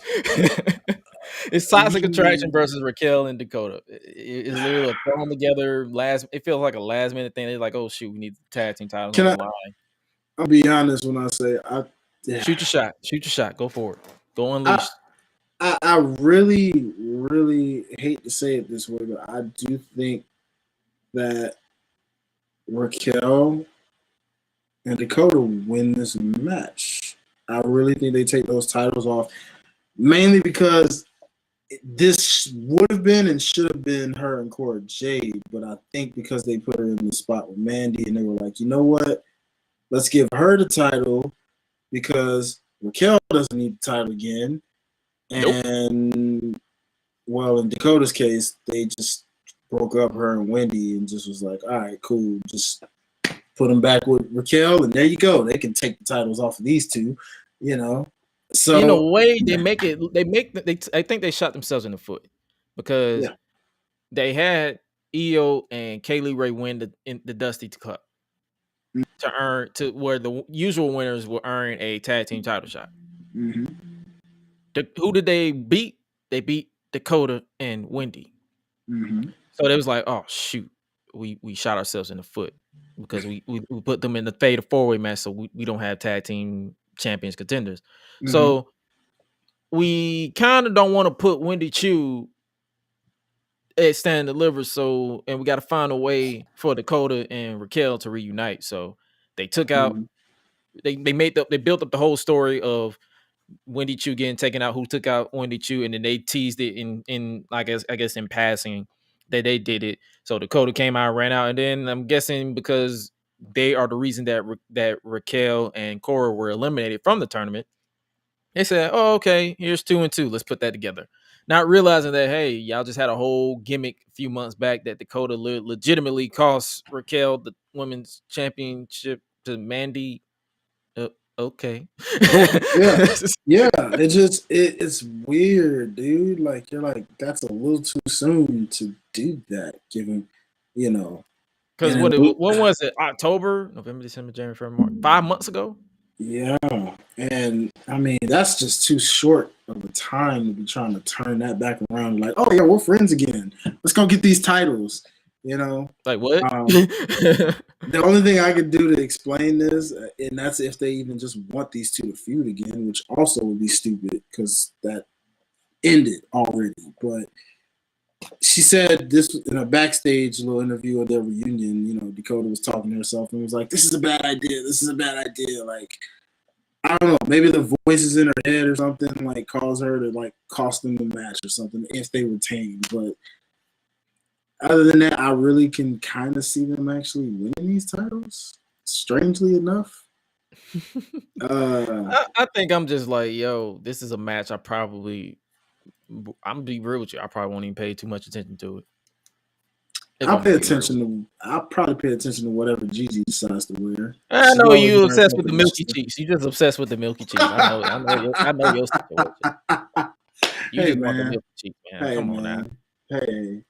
Gigi Dolan, man. Gigi Dolan. Priscilla Kelly to my indie folks, you know what I'm saying? But hey, you know. Whenever I mention Priscilla Kelly, I remember when she brought the whole tampon situation. And then I throw up in my mouth. Oh no. So it's like every time someone bring up Priscilla Kelly, I'm like, ooh, yeah, I remember that. That was gross. But I see the champs retaining. Just just because it is what it is. But if they do decide just out of a random, just say hey, screw it and just put the title on Dakota and Raquel, I guess they could be like, hey, they're the first 2-time NXT Women's Tag Team Champions. Because keep in mind, they are the inaugural. True. This is true. So, other than that, this will be a match I probably have to pay attention to. But the next match, Triple Threat Tag Team Championship. It's a weekend of Triple Threat Tag Teams because you got the Raw Tag Team titles at WrestleMania, but this one is Imperium versus the Creed Brothers or Brothers Creed, however they pronounce it, and MSK. Okay. Who do you see taking this? Who do you see taking this dub? This I see as the second best match of the night. If you're a Spot Monkey lover. Yeah, well, yeah, if you're a Spot Monkey lover. Yeah, pretty much. I'm going to give this one to the Creed brothers. I believe they are over more so because of Malcolm Bivens.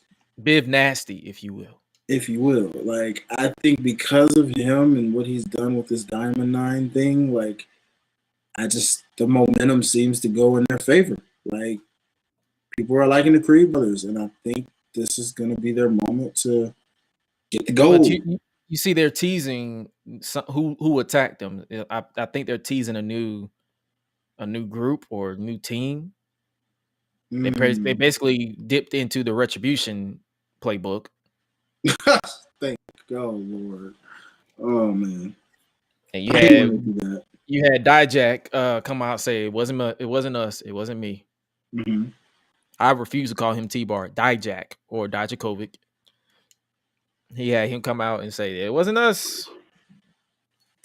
See, I don't know, man.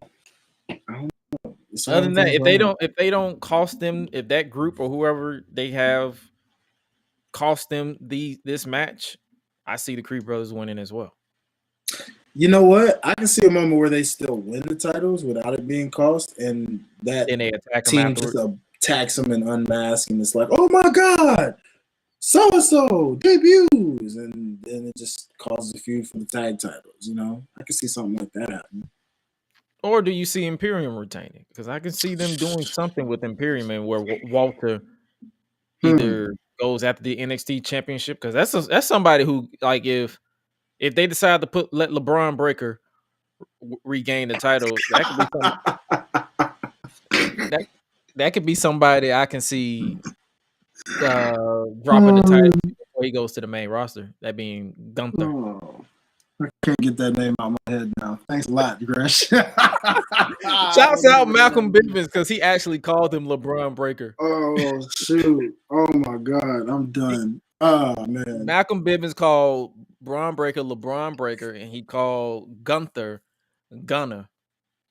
Oh, and if you follow him on Twitter, he's the reason why I pronounce it Gunther, like GOONTHER, Gunther, and not Gunther, because of Malcolm Bivens. Because Malcolm Bivens, his Twitter game is chef's kiss. Chef's kiss, straight up. You know what? If they're gonna go for like a bloodline type of thing with them, I could see that where they retain and Gunther, however you want to, Black Gunther, whatever you want to call the man. I can see that. That would be interesting because who knows? Maybe an invasion angle would happen one day and you'd see Imperium versus the Bloodline. Who knows? I would take that. I want to see Roman get his chest chopped off. I wouldn't mind. I wouldn't mind at all. Mm-hmm. And that transitions us to the main event of this paper. This, I guess you could say, premium live event, whatever they want to call it. Mm-hmm. That is this: Dolph Ziggler defending the NXT Championship against LeBron Breaker. Well, it was a nice run, brother Ziggler. I mean, you won another title. You added it to your accolades, your long list of accolades, and you were a nice champ for a matter of a few weeks. But, sir, I'm pretty safe to say that you are definitely not retaining this championship. This is definitely going right back to LeBron Breaker. It's freaking Pops and his uncle are in the Hall of Fame, so it's fitting this man is winning the title back right in the same weekend that his folks are going into the Hall of Fame. So, this is the ultimate filler of fillers in a main event filler type match. So, yeah, that's all I got to say. What's that to say? This will be a nice little solid match. It'll be a nice little rub for LeBron Breaker, even though as much as I like Ziggler, he's not really someone you win over, because before he went to NXT, he was practically a jobber. I guess from accomplishment standpoint and resume, it's still a rub in its own way. I mean, if this was Ziggler who won the world title back in 2013, then I'd be like, this is a big accomplishment. But it's like, he's been so hot and cold for so long that I think I got to the point where I just don't care. Don't hate him. Mm-hmm. I enjoy his matches for whenever they let him actually go crazy in. But as far as like getting behind him, I'm like, that ship is sailed. That's just me. That's just me though. I'm not mad at that thought. I look at Ziggler like the Miz in many ways of, hey, Cleveland guys done a lot for the company, long-lasting, longevity, At least they're putting people over if you think about it, because I'm sure guys like them could be easily like selfish, like, no, I'm not doing this, but they always want to, regardless of how many times they lose and like you said, how hot and cold they come off, it's one of those things where, hey, at least if they're willing to, to be able to come here and put a guy like this over when you don't have to, hey, cool. I'm not mad at it, but I get that point. Yeah, it can make it to where it's just like, I don't care. You know what I'm saying? Based on how y'all book them. So I respect that. Believe me, I'm just looking at it from the other perspective of credential and respect out of a man's resume and the being able to be willing enough to put a young guy over, which is what a lot of us tend to complain about. So sad. I don't complain about them putting the young guys over. It's just IWC. Oh, I don't even acknowledge myself. Like, anyone say, "Oh, you're part of IWC." No, I actually like to go get some women. So that's a big. I'm not. No, man, I am not a part of that group. You can miss me with that. Yeah, absolutely. But other than that, NXT Stand and Deliver. That's your preview and predictions for it. Will I watch it? I'll probably catch it in passing if I have the time, but I probably won't be live tweeting it because it's so early. It's like at 1:00. Like, come on now. Yeah. That's crazy. I don't get it. That's like watching a Saudi Arabia show at this point. Oh, Jesus. See, I can't really knock the Saudi shows because at least their shows have been somewhat. The last two shows have been actually interesting. They have. I just mean more so in the fact of with them being over there and us being here and the time zone difference, and you're like, oh, it's 8:00 out there, but it's like darn near 12 o'clock, and you're like, now what? I'm watching the pay-per-view at midday, and by the time it's over, it's still midday. Yeah, you'd be like, so what am I going to do from 4:00 exactly until later? Like, I'm done. Okay, yeah, I'm done for the day. I've gotten content. I'm cool. I guess I'll go play some video games or something. I don't know.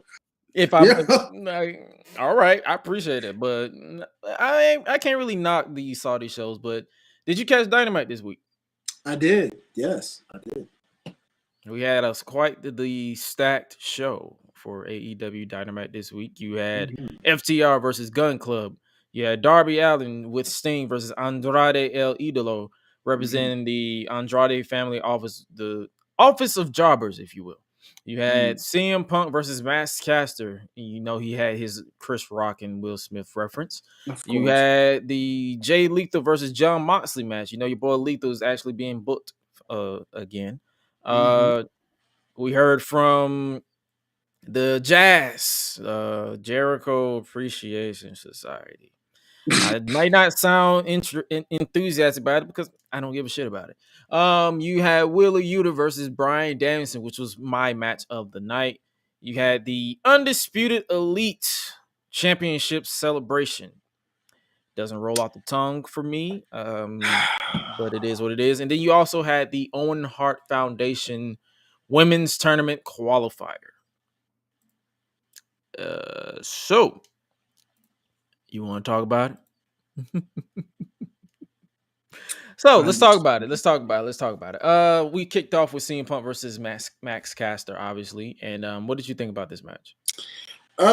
Pretty cool, man. I mean, it seems like Max is getting his rubs. Not the first time they featured him with a major, star and legend, if you will. So he seems to be getting his rub for, I guess, of the two of the Acclaimed, he's the guy they seem to want to push forward on that John Cena type status at some point, maybe, or whatever level and ceiling you want to put him on.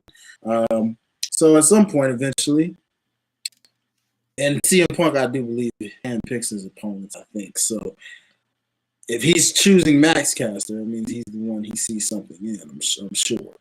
I mean, I see something like I'm not out here on the hate Max Caster train. Like he says some corny shit on Twitter sometimes. Like let's be real, everybody says some corny shit on Twitter. Like that's just the purpose of Twitter, I guess. You just say something corny. You promote your content or you're corny. There's no in between. You very rarely see genuine, intriguing Twitter accounts, or I just don't follow them. I don't know, but it's from the in-ring perspective and from a character. His raps aren't hate. I don't hate his raps. Sometimes it's corny, like the whole Will Smith reference with the slap. Yeah. I'm like, I've heard it on NXT because I believe the first match you heard Vic Joseph talking about, oh, that's a Will Smith clap. If you don't shut up. Yeah, I'm so over that. It's not even funny. At this point, I've never seen a joke worn out so many times. We're on day 4 of that talk, and I'm like, can y'all please go clock in because Renton's due tomorrow? Can you please go get you a woman or a man? Can you please go watch your kids? Do something. Why is this still a conversation? I know, man. It's Jesus. Like, were the Oscars that bad? That's the only thing that y'all talk about is a slap. That the more I look at it, look as weak as hell. That's what I'm saying, man. Like, hey, it is what it is. But it is what it is. But I wasn't mad at this match. Like, it wasn't up there with the Punk versus Dax Harwood match from last week, but it was. Yeah, it was bad. It was cool for what it was. Nice little opener, nothing like crazy, but I mean, not bad. So apparently, CM Punk is targeting the AEW World Championship at some point. I wouldn't be surprised if they put it for Double or Nothing. It's expected. It's expected because you know that the what is this, a rubber match between MJF and CM Punk at some point eventually.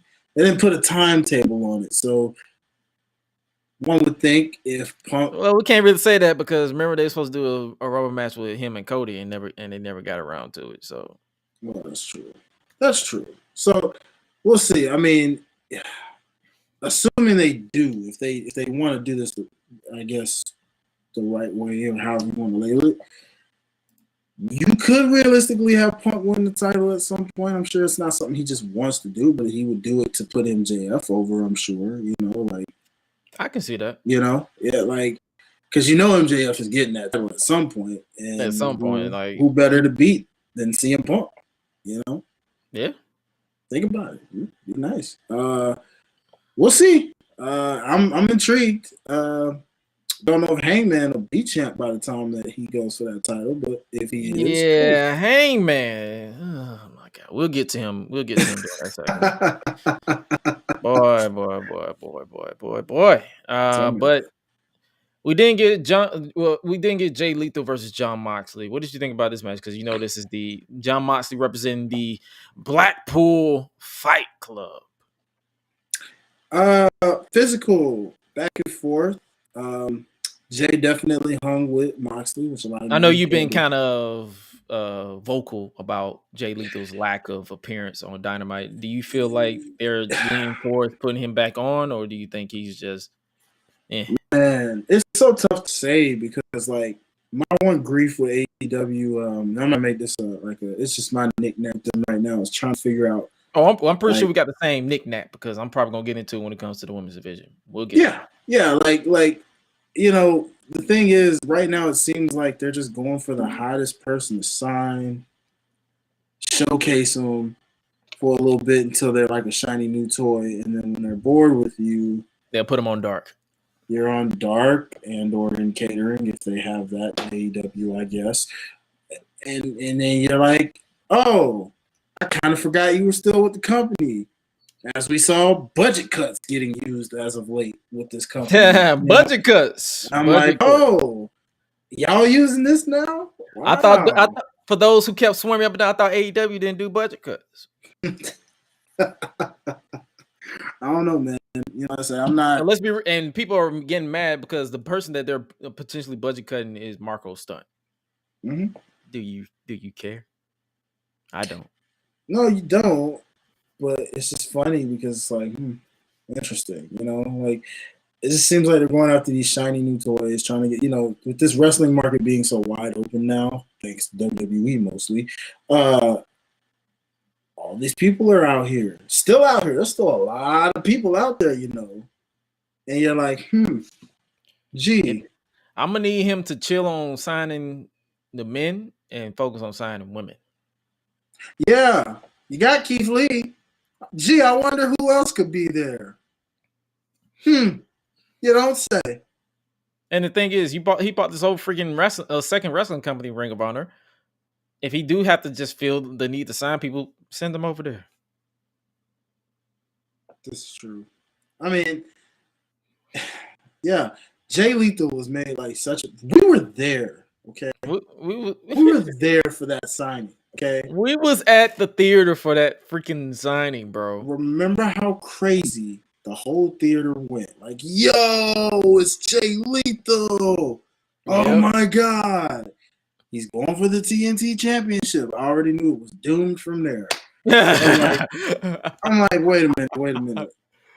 The man is already going for the TNT title in a moment where you knew he wasn't going to win the thing.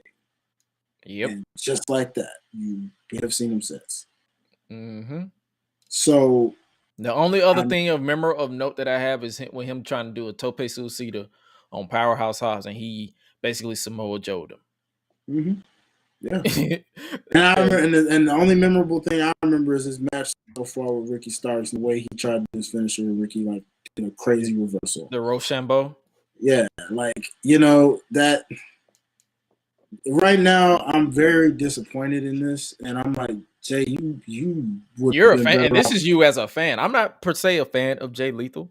I'm more so I was a fan of the Black Machismo stuff from his TNA days, but other than that, it's like Jay Lethal's, he's good. He's great. It's his best moment. Yeah, it's his best moment.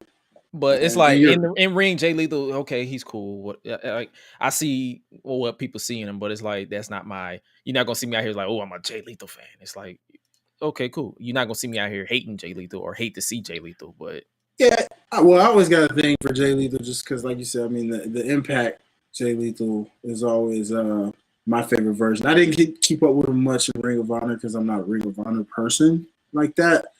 But I mean, I do know he did have a run in Ring of Honor where he was like that dude for a while. But I didn't keep up with it. I just knew he was like crazy with it, you know, with suits, all that. Right around the time when he first cut the hair, as a matter of fact, or something like that. But I remember when Jay Lethal cut the hair and I first saw him, I was like, who the hell is this? Yeah. It was like, whoa, okay, that's a different look, you know. But that's all wrestling's about, changing your look up. So I ain't too mad at it. But me with Jay Lethal right now, I'm like, at this point, the way I feel, I'm like, dude, why didn't you go to WWE? Because you know you secretly have always wanted to go there. And I mean, it could be a WWE thing. It could be a WWE thing. They probably didn't want him. Maybe they didn't. You're right, you know. But I mean, I'm just saying, like, if that was the case, then you could have just went back to Impact, bro. At least you got a long history with that. if you want to put talents over, then go to Impact or something, my guy. You know what I mean? Like, what was the point of this? See, now the difference, I think that's the reason why it kind of tainted Swerve's signing with AEW, because remember he signed on the dotted line of the pay-per-view. I think that's why people are like, is Swerve really going to do a thing, or is he going to be just like Jay Lethal? Because and you see, he's already called a loss. I mean, I don't expect Swerve to go on some undefeated streak. Like, come on now. True, but I mean, come on, because man. Keith Lee ain't technically undefeated either. He just didn't win the ladder match. True. Yeah. I don't know, man. I mean, you're right. Undefeated streaks. I can't. Who is undefeated? Is anybody undefeated at this point? I don't even know. Like consistently? No. Consistently, no. Everybody recently has taken a loss. All right, so I guess I'll give him credit for that. At least everybody's consistently taking a loss. But how protected would you say Swerve was in that first loss? I mean, Powerhouse Hobbs did attack him, but it was, I guess, he was protected as much as you can be protected in wrestling. Fair enough. And it basically opened the door for him to, I guess, they're basically building to a tag match between Keith Lee and Swerve versus Powerhouse Hobbs and Ricky Starks. So I'm gonna need them to go. I'm put it this way. I don't always defend. I'm not defending nothing. Yeah. I'm a big wait and see type of deal. Yeah. But so I mean, other than that, this Jay Lethal match, it was what it was. Moxley. Scratch that. You said who's practically undefeated consistently? John Moxley. True, because he's been. I can't even think. The last time I think he lost was Kenny Omega when he dropped the title. Yep, and the barbed wire explosion death match. Oh well, yeah. We don't speak about that. Outside of that, yeah, we don't speak about that either. The match was great. The ending was whoa. But yeah, that's the only person I could think consistently who's undefeated. And I will continue to ask this question: where the hell is Miro?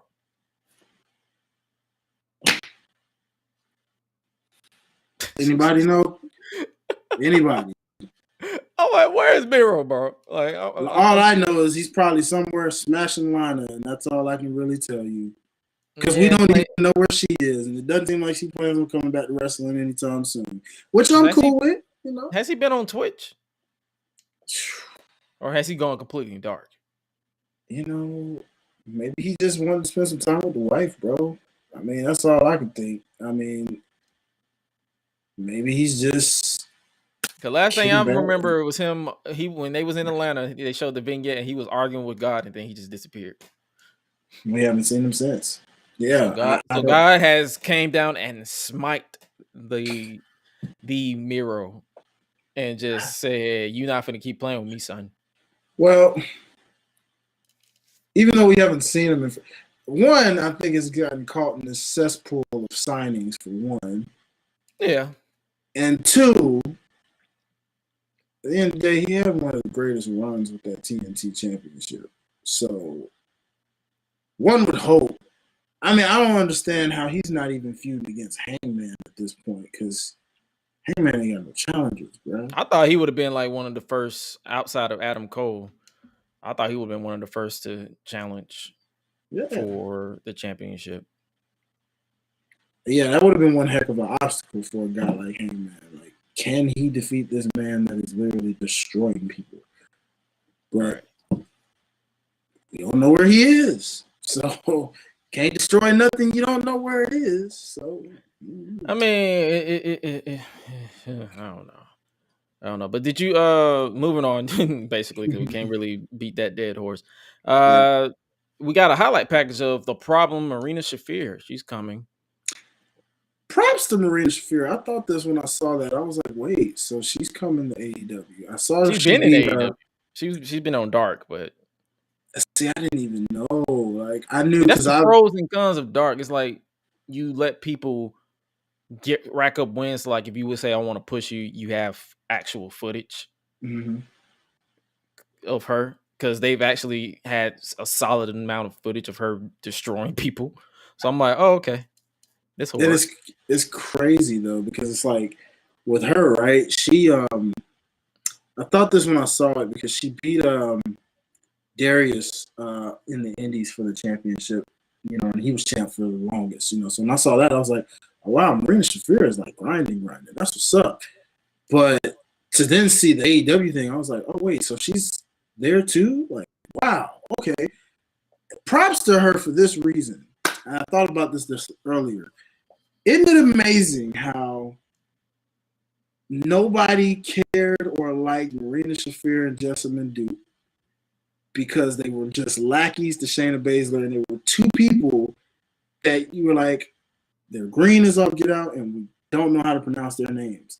Yet, since Shayna got moved up to the main roster, they got released. Marina Shafir has really made a name for her entire self right now. And she's the problem. She's killing it to where she's earning respect from these fans now. Meanwhile, Ronda, who's the name, is actually losing respect from the fans at this point to some degree. And then Shayna's just Shayna right now. She's kind of just there. Yep. So here's Marina Shafir, little old Marina Shafir, just casually strolling and really grinding it like a true wrestling indie star. You see who she's married to? This is true. That does help a lot. That helps a whole lot. When right here is your hubby, is like, well, okay. And look at her now. Like, oh, she is arguably out of these four women shining the most. I mean, sure, you may give the edge to Ronda for star quality, but do anybody really care? No. You know what I'm saying? So, yeah, just my 2 cents on that. I thought that was pretty cool to see her. So I was like, wow, all right. I completely agree. It's like, okay, and you see they're building up to her versus Jade Cargill for her 30th match. So she's probably going to lose. As in Jade or as in Marina? Jade is going to win. Marina is going to lose. Unless they want to pull the swerve on us and just say she's the 1 in 29-1. They could, bro. Like, it is a good way to build that women's division if you think about it. Marina Shafir is the 1 in 29-1. Well, I'm not marketing it that way, but in terms of just like, no, because you got Brock Lesnar, who's the 1 in 21-1. You got Marina Shafir. You have Marina Shafir was the problem in Jade Cargill's plan to go 30-0. They would have to figure it out some kind of way. And because I said that, it is not happening. It is not happening. I think it would be too soon. I think they could have waited, but if they're going to do it now, I wouldn't be surprised if they go that route. Like, I don't know. It depends on how big they want to build Jade Cargill in the street. Do they want to go Goldberg long, or do they want to go? I mean, Undertaker long is kind of still long because that's WrestleMania annually, so that's a little different. But I don't know. Depends on how they want to take. She's already bypassed Undertaker long. He's 20. I believe. He's 20, yeah, but he's think 22 and he's 23-2. But see, remember, his streak's different than a typical streak because that's an annual big stage of a mall kind of streak. Right. You know what I mean? Versus a week after week type streak. Like, are you trying to go Goldberg long, where that was like week to week to week, and even got built as days and weeks went along? I'm about to say, keep in mind, I think they said they spiked some of his numbers. They really did. They kind of spiked. Now, Oscar streak, do you want to go that level? What was Oscar's streak like? I believe she was. I forgot the number, but I'm pretty sure she was legitimately undefeated for over 2 years. Yeah. So, like, I mean, it depends on where they want to go with Jade on that. And it depends on the story they're trying to tell. Like, are they building someone up equally to take that pin from? Yeah, because that could have been Thunder Rosa, but you see the route they went with that. Because it was inevitable. And they're kind of teasing that Jay, she's like, I already beat our champion. So you can tell they're probably going to set it up to where she wants. I wouldn't be surprised if they have her win both titles or hold both titles at the same time. Jade or Thunder? Jade. Ooh, yikes! That would be interesting. I'm just saying, I'm like, it would be interesting if I wouldn't be surprised. I mean, she would be the first. I am kind of intrigued to see who the first Black women's champion would be. So if it is anybody, it would be Jade. Nyla Rose isn't black, or she's Oh African? well, yeah, no, that she is. No. Or she's Maybe I'm native, thinking AEW then. I'm thinking men's the world championship champion. then. Yeah, okay. I'm about to say, Yeah, isn't because Nyla I technically? forgot about. See, that just goes to show how much I forgot about Nyla's run. I forgot all about that, bro. Oh Bro. my god. Wow. And she was so good on her own, and then they paired her with Vicky. Why would you pair her with Vicky? And then on top of that, you would have her be racist for no reason.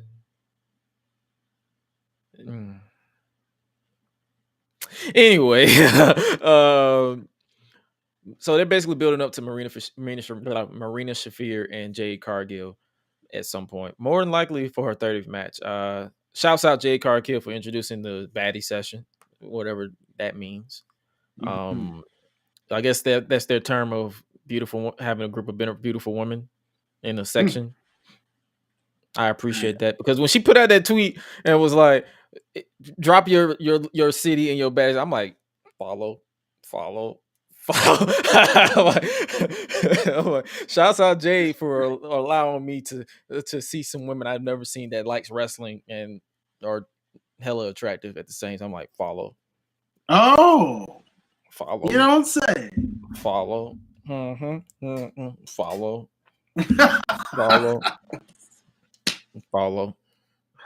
Oh man, now you gotta show me this post. Well, hey man, bro, it's all on her Twitter, bro. You gotta get on social media more. I understand you be on and off. I be on there. You know, you be on there when I on can, and off. I'll be on there. Like, I'm a pretty busy guy. It's hard for me to get on there as hard as I'm trying to get somebody to actually control my stuff these days. But still, me too. Yeah. When you're working, it's hard to sit on your phone and just look through some things. Me too. I'll catch a Jade Cargill tweet from time to time. Oh Jesus, not that. Whoa! Shouts out Jade Cargill. Come on. Whoa, not that. Whoa. Yeah, that thing thinking. Wow, bro. Respectfully. But yeah, this was her first Jade's baddies. Oh, snap. Jade's baddies, including him, I guess. Okay. Yes, ma'am. Hell yeah. Sure. Yes, ma'am.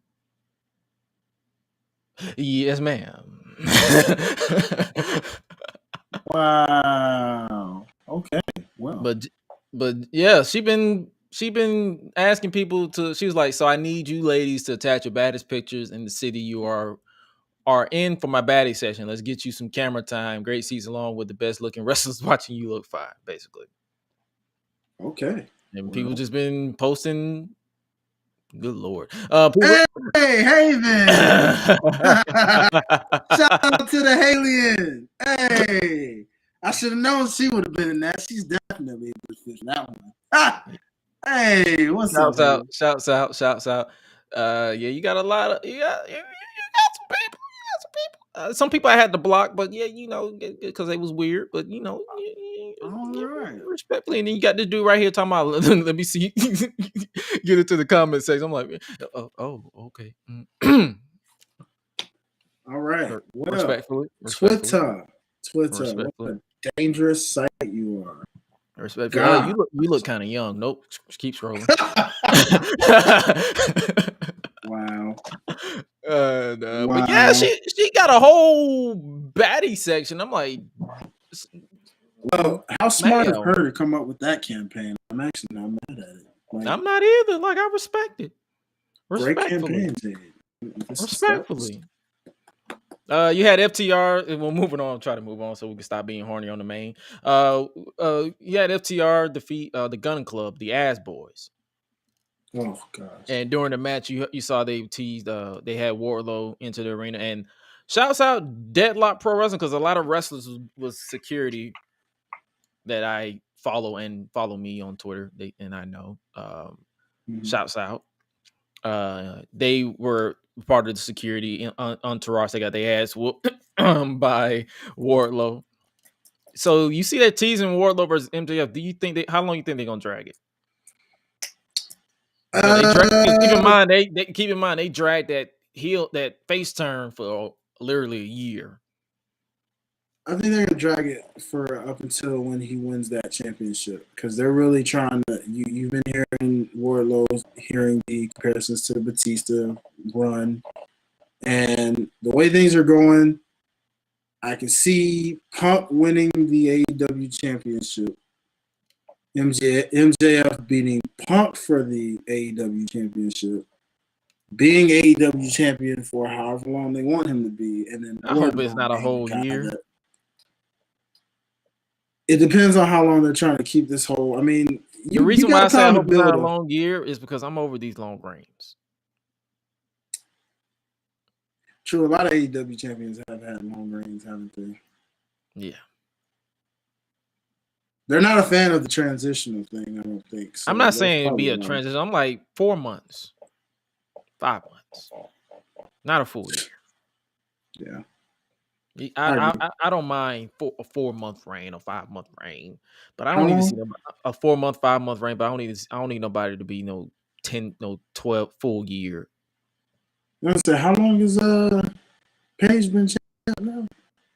Paige has been champion since Full Gear, and that was it January, February?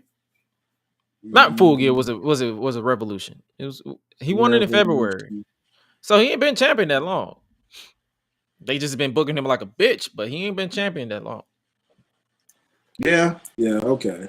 It feels long for some reason because he's not really doing anything of note. I mean, his first challenger was Lance Archer. He beat him in the last man standing or Texas Death Match. Mm-hmm. He beat Adam Cole. Mm-hmm. At was it Revolution? Yeah. Don't forget Daniel Bryan with the two. No, he beat. The 2 matches, the 2 long. I think that's what killed it. Probably because I think some people, when you had 2 long matches on Dynamite, I think some people kind of tuned out because we in the same group chat. Shouts out Botcha Maniacs. But you saw it was a mixed bag when you had some people kind of not a fan of the hour long match. Yeah. That's a long time to try to keep somebody's attention span, bro. Especially if you got commercials. Keep in mind you got commercials. So it's like I'm already walking away doing commercials because I don't care if it's an Iron Man match or a 60-minute match. I'm walking away doing commercials because American commercials sucks ass. This is true. So I'm not finna sit down and if you're gonna make me sit through picture in picture, at least feed me the audio. Give me the option so I can at least hear the audio of the wrestles. Like I'm not trying to sit through American commercials. But yeah, it seems that they're teasing FTR and breaking away from the Pinnacle because apparently I didn't even know the Pinnacle was still a thing. Me either. I thought that ended when Wardlow left, and I didn't see Sean Spears, so I'm like, well, okay, okay, you know. And then and after this, we get because the reason I say they're teasing because Dax Harwood is like Wardlow is our friend too, so it's kind of like they're torn between siding with Wardlow and siding with MJF. Yeah, let the inevitable babyface turn begin. I mean, FTR as a babyface ain't really too shabby. Like I'm not. Yeah, I've seen them as babyfaces before. It works. It works. It works. Okay, so yeah. The speed through this because we still got the 2 preview and predictions to go on. Yeah, the Jericho Appreciation Society. Were you a fan of this? No, me either. I didn't really care. Anything involving Jericho, I just don't care. And then for some reason they keep letting Jack Swagger talk. So the more y'all let him talk, the more I don't care.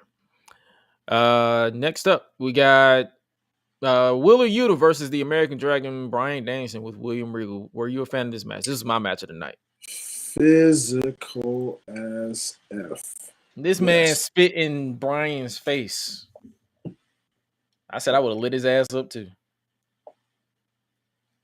Hey man, you gotta do what you gotta do to get initiated. And Homeboy Show got that gang initiation straight through this match alone. All that was missing was a jump session. That's all that was missing. You know what I mean? Hey, I respect it. I can see. I want to know: are they going to do a run back with Lee Moriarty? Are they going to let him be jumped into? I think they will. I think they're trying to do a slow build here with it. Okay. You know, put him through a series of tests. So he'll probably be the next one to go through that series of tests.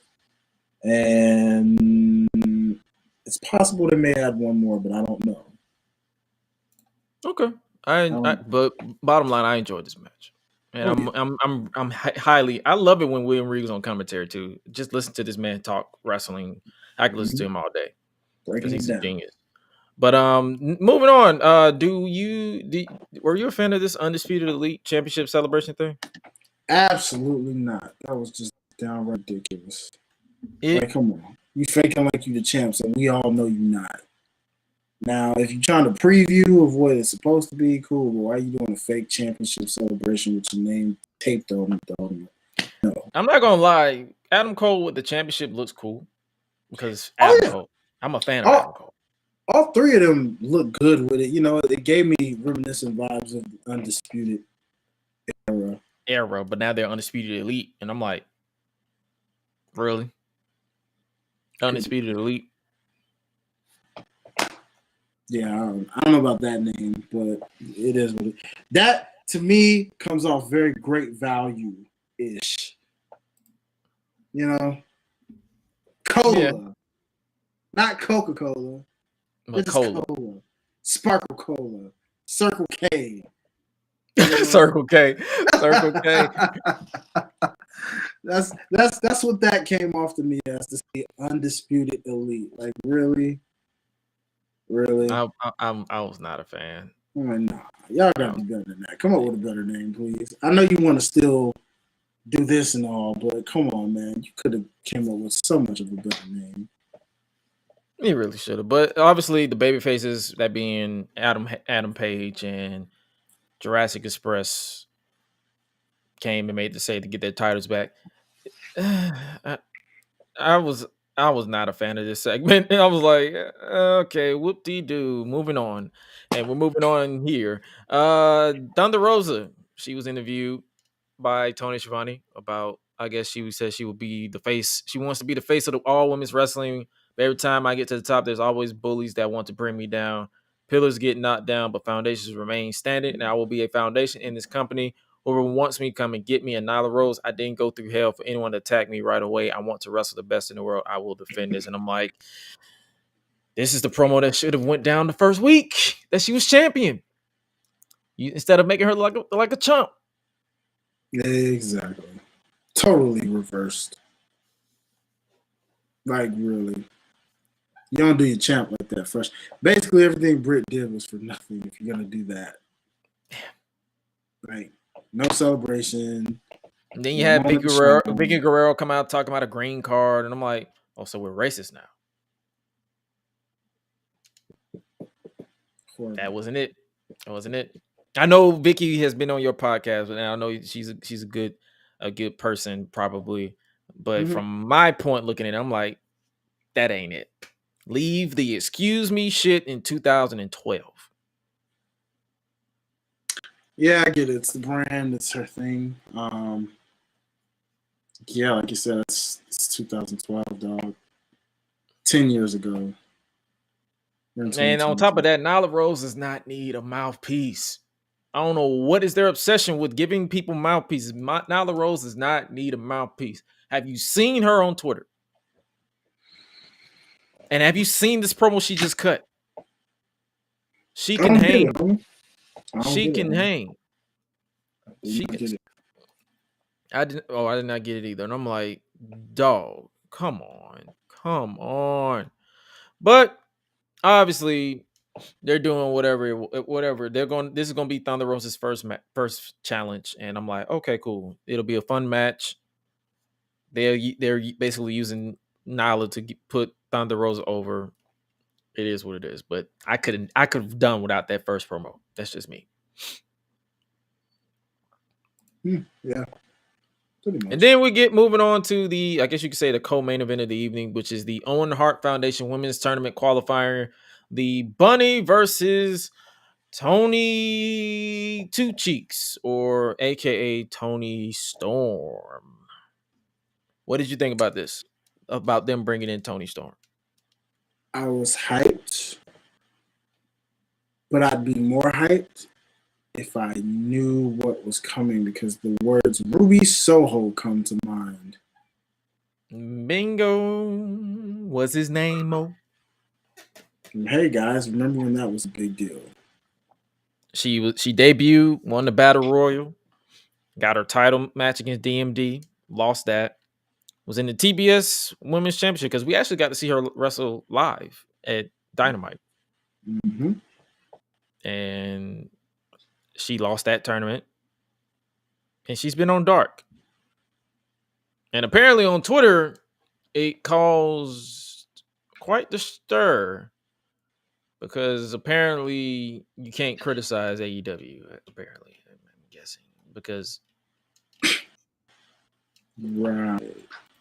Because I shouts out Seahawk Cameron. He actually put out a tweet that I actually agree with. I actually retweeted because I don't give a shit if people get mad at me about me agreeing. This is a two-part about what I'm talking about. He said, and I quote, let me pull it up, unless he deleted it. I doubt he deleted it because I retweeted. Someone put out a tweet that said, "How did WWE drop the ball on Tony Storm? That was a layup. She has it all." And I'm like, as soon as I saw that, I'm like, bro, why are y'all so obsessed with putting out this tweet? How did WWE drop the ball on Tony Storm? How did WWE drop the ball on this person? How did WWE drop the ball on this person? Have you ever thought that maybe it wasn't them dropping the ball? It's just they just didn't crack it in WWE. True.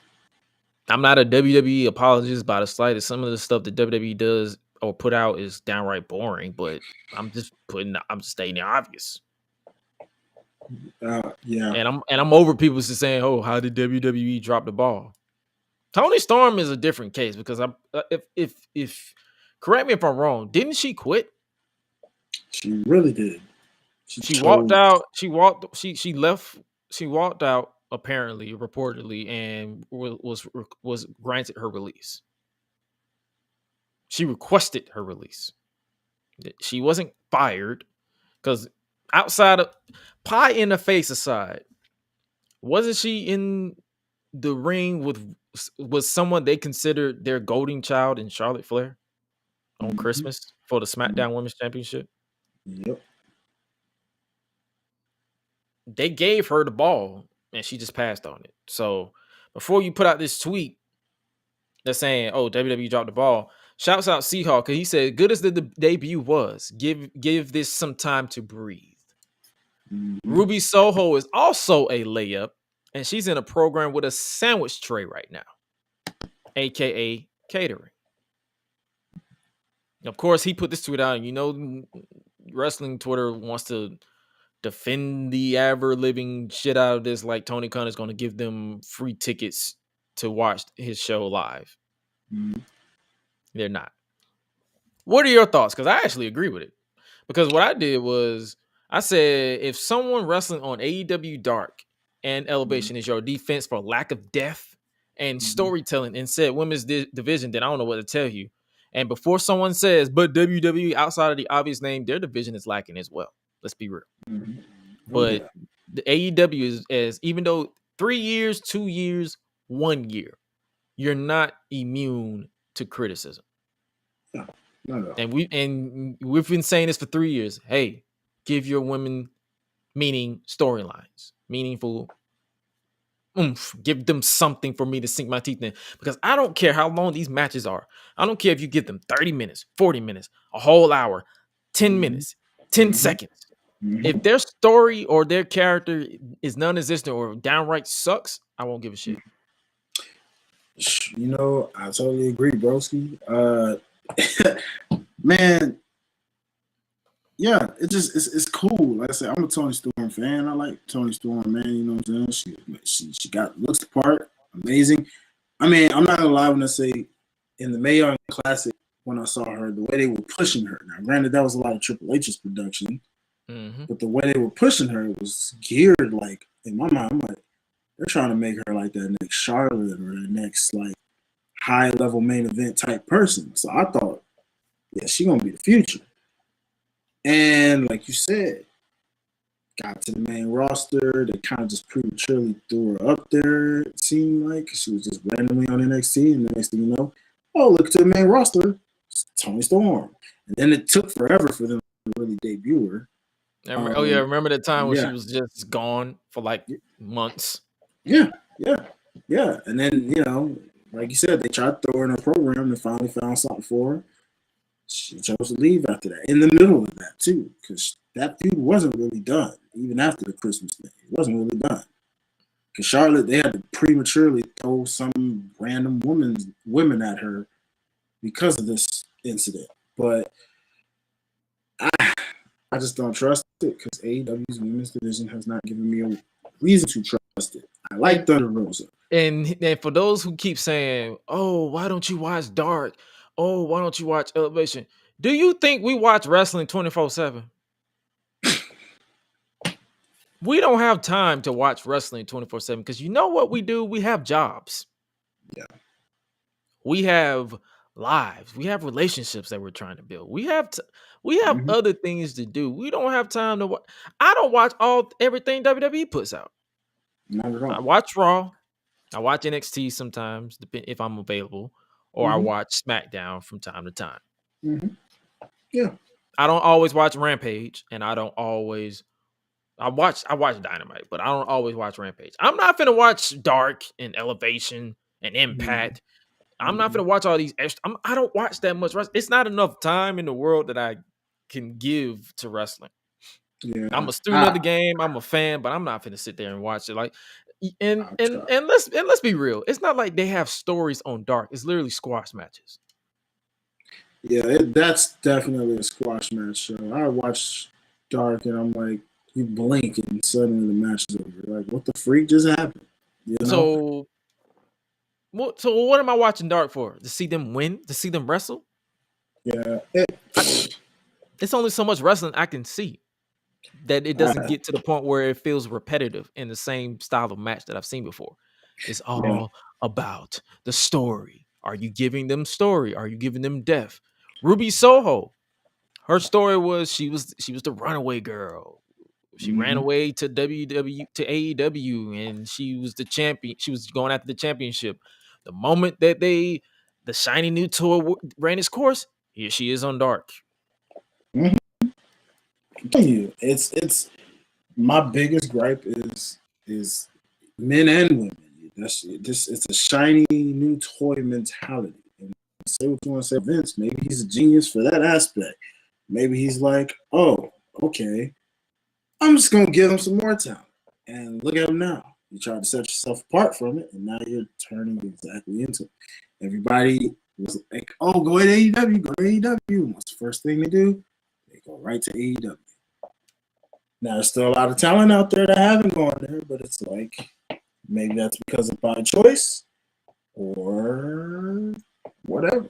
I don't know. But Tony, man, I don't know. You're going to get some banger matches here and there out of her, but are you going to see her in the main event? Is she going to truly be a game changer for AEW? Hard to say. There's no storylines for the women to care about.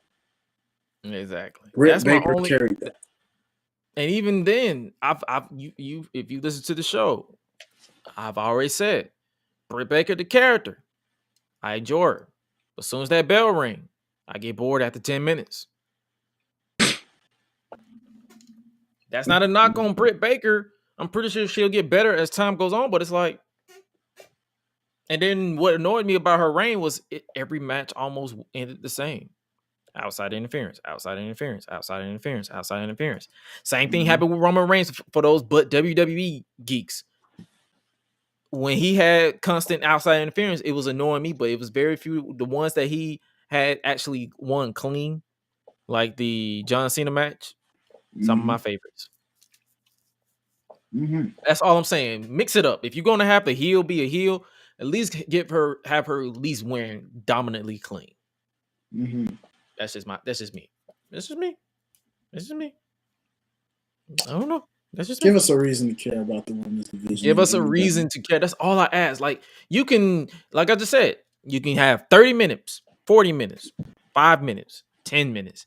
If I don't give a shit about your character, or if there's no story to get me invested to like, ooh, I want to see you win. I want to see you get your comeuppance.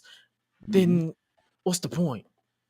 You want to know the reason why I care about Jade Cargill? Well, because she's attractive, but there's a story there. There's a little story there. She's a dominant beast who will beat her.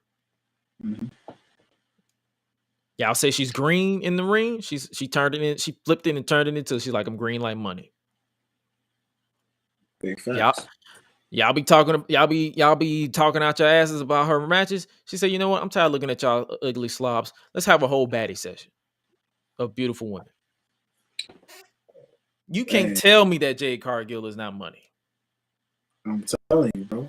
It's arguable that she should be the one that's headlining a lot of either opening a show or closing a show, straight Roman Reigns style. Once she gets the in-ring to the point where she's untouchable, or at least close to, she should be opening the show. She should be the first person you hear.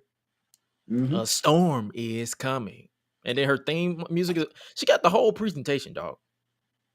Yeah. That ain't horny. That ain't horny Gresh talking. That's legit wrestling fan Gresh talking. Like, yo. Oh, facts. Casuals.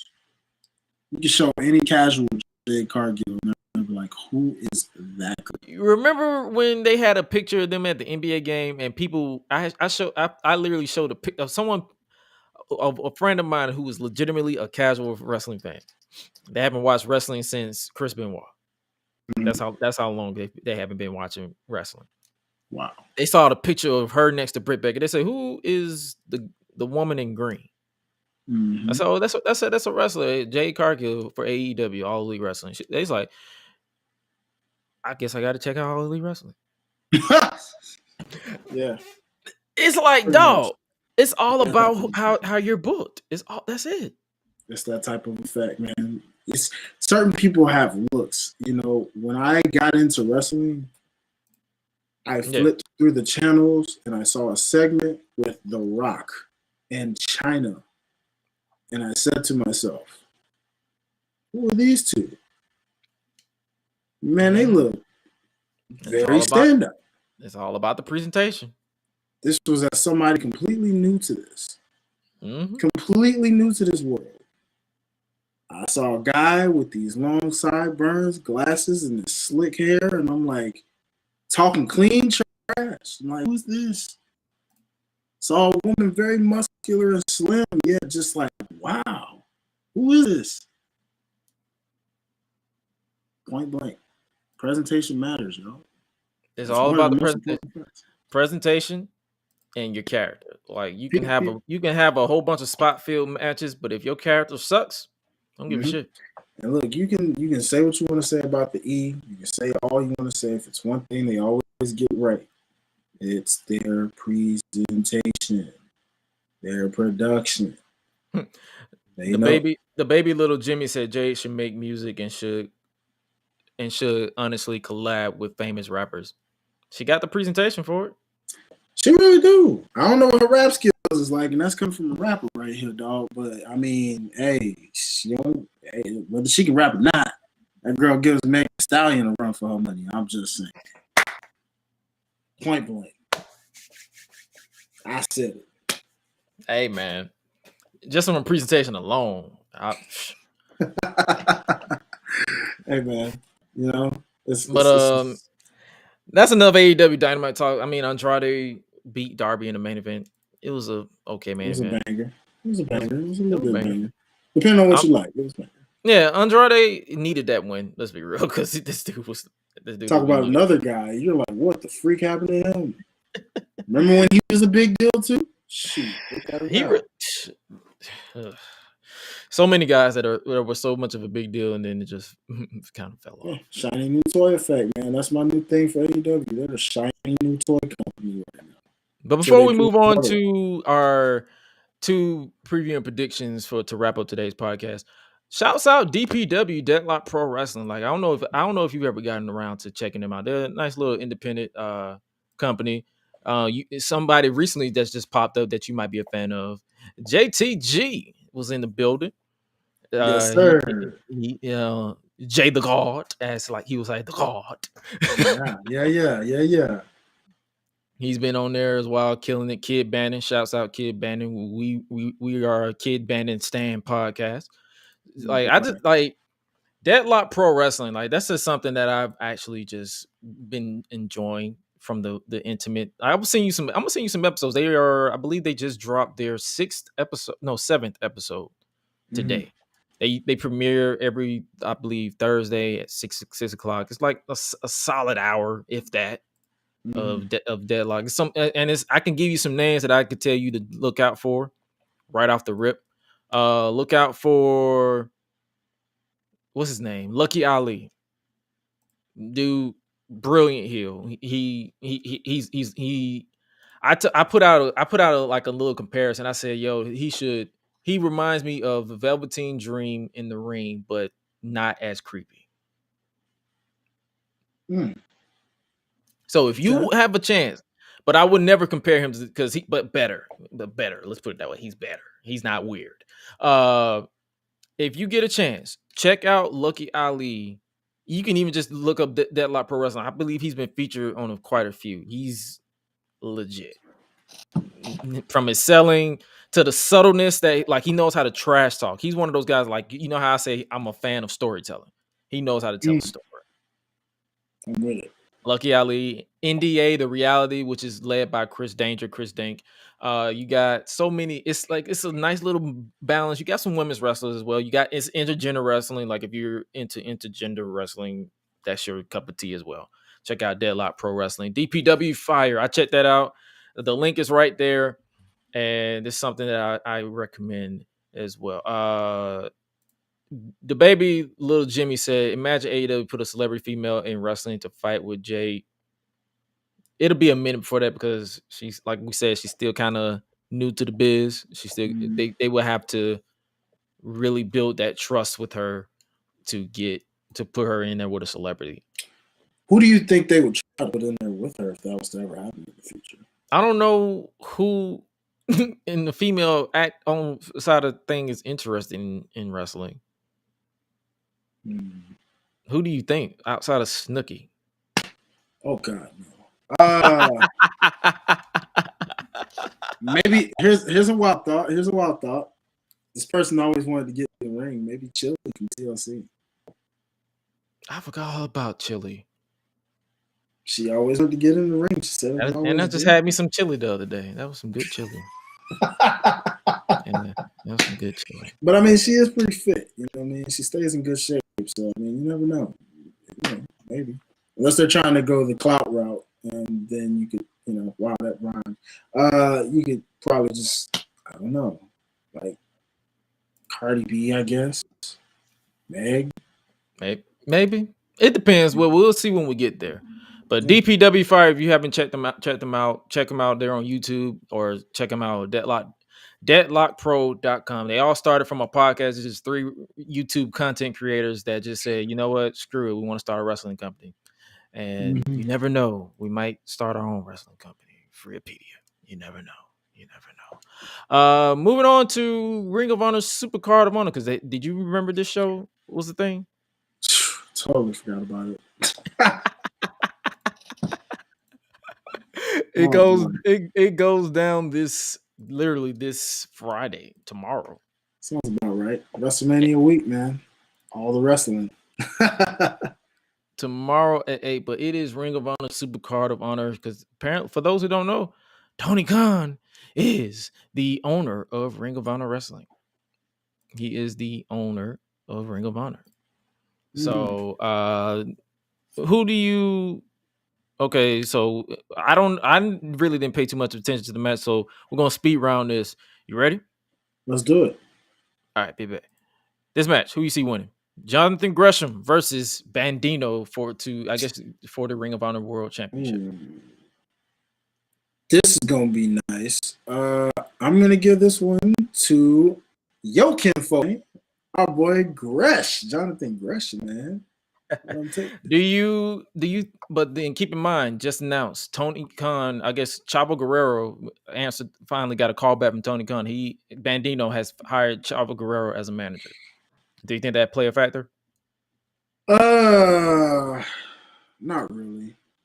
Okay, so you see Gresham retaining, or I guess you could say retaining the championship or getting the current version of the championship. I can see that. Okay. You got who's this? Joe Hendry. Is that how you pronounce his name? I have no idea who this dude is. Hendry? Joe Hendry, I'm guessing. Yeah, Hendry. Yeah, he's in action. I mean, okay, cool. You got what's his name? Ninja. What's his name? Ninja Mac. Keep in mind, he will face Tully Blanchard's new client. Who do you think Tully Blanchard's new client will be? The individual that ends up basically beating this individual. It could be just a wild prediction. Who do you see as? Let me think on who's on the market here. You got Claudio. You see Claudio. You see Cleo. That could work. Man, I don't know. There's so many people like on the market right now. Anybody could just pull up. Okay. Yeah, I'm gonna have to wait and see, man. It's kind of hard to predict that. Yeah, because I don't really follow Ring of Honor like that. But I literally woke up this morning. I said, "Oh, shit, Ring of Honor is this week," and nope, I have not seen one. I don't follow a lot of news sites. I'm like, I haven't seen that one tweet, one ad. Yeah. Then you got this one, the Pure Championship. You got Josh Woods versus Wheeler Yuta for the Ring of Honor Pure Championship.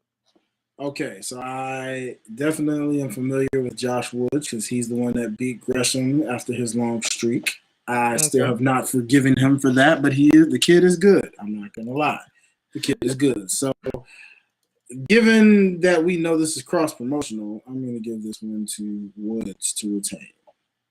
Okay. So you see him because you see Wheeler as a AEW guy. Yeah, not unless they're trying to prove something with this stable and they just want to have Wheeler like cross promote for a minute. But I can see Woods retaining this, man. He's a beast. I'm not gonna lie, he's a beast.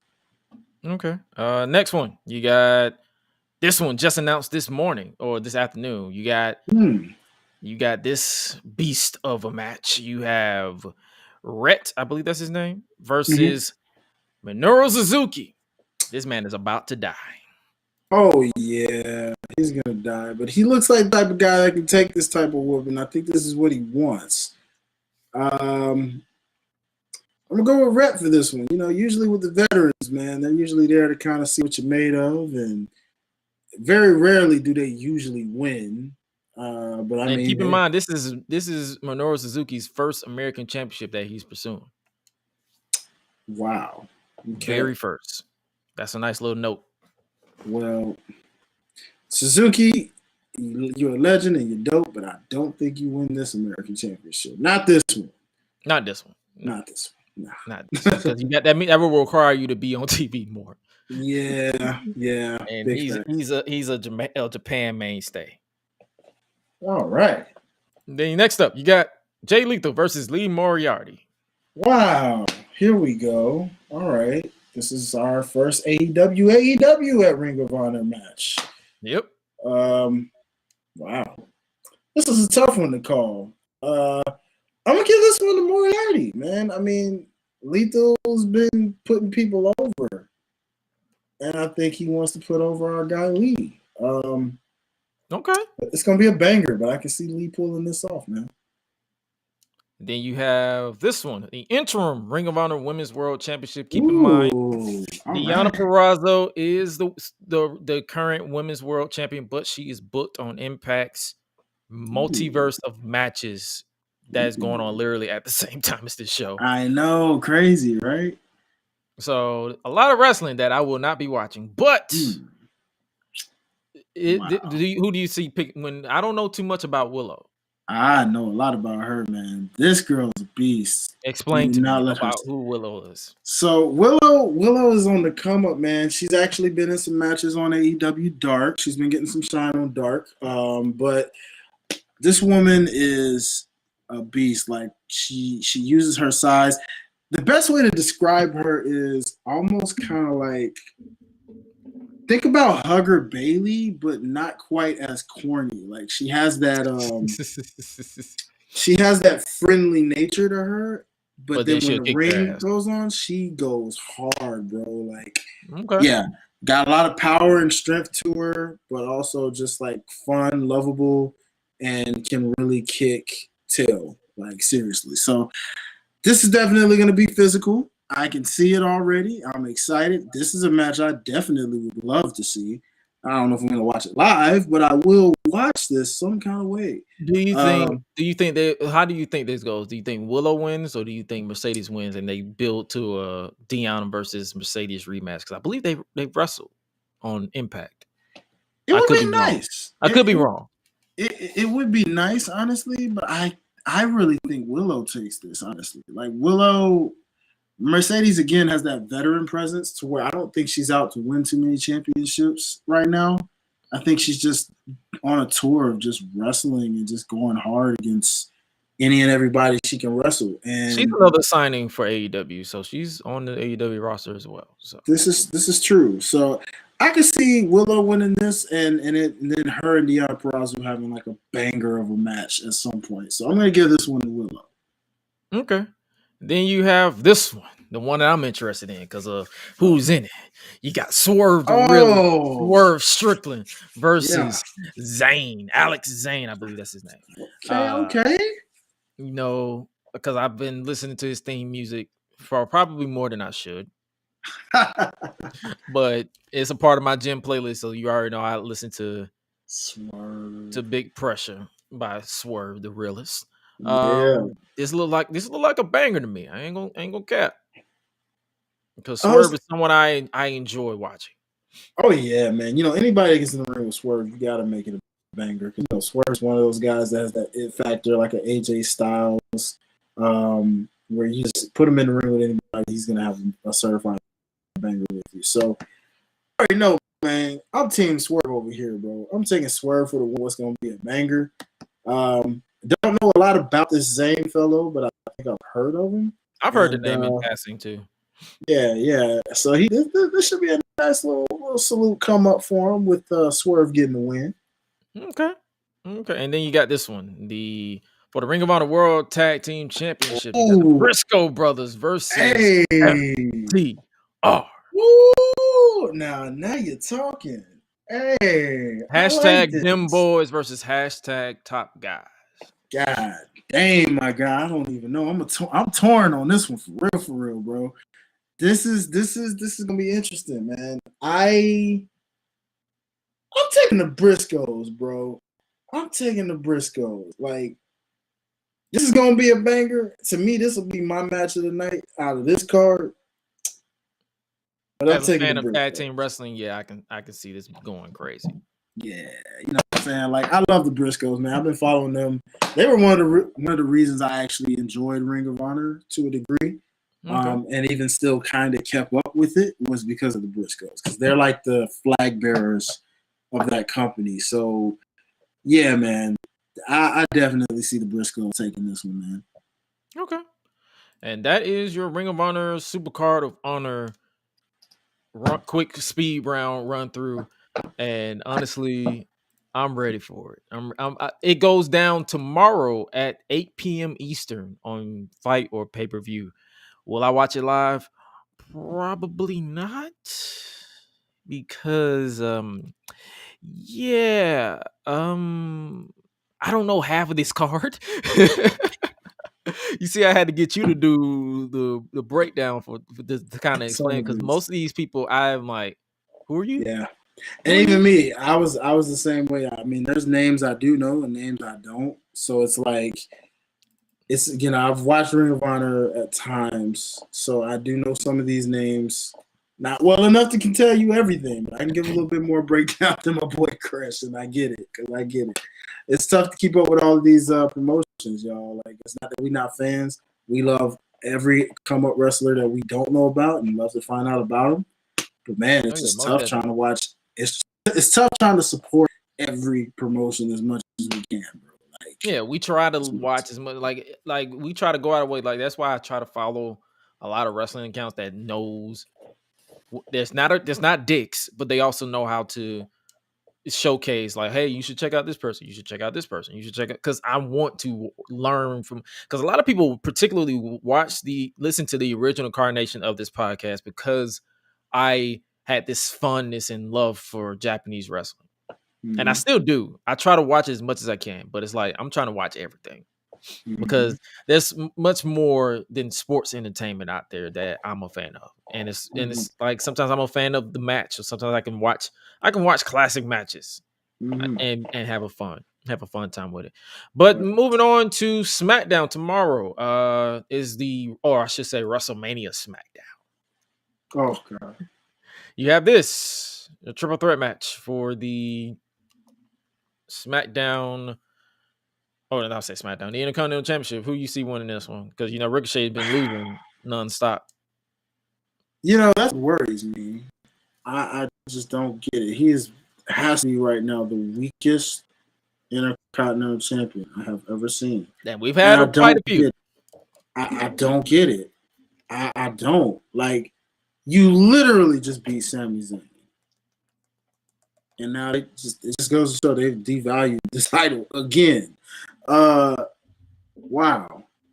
By default, I'm going Ricochet because this just wouldn't make sense for either one of them to win it.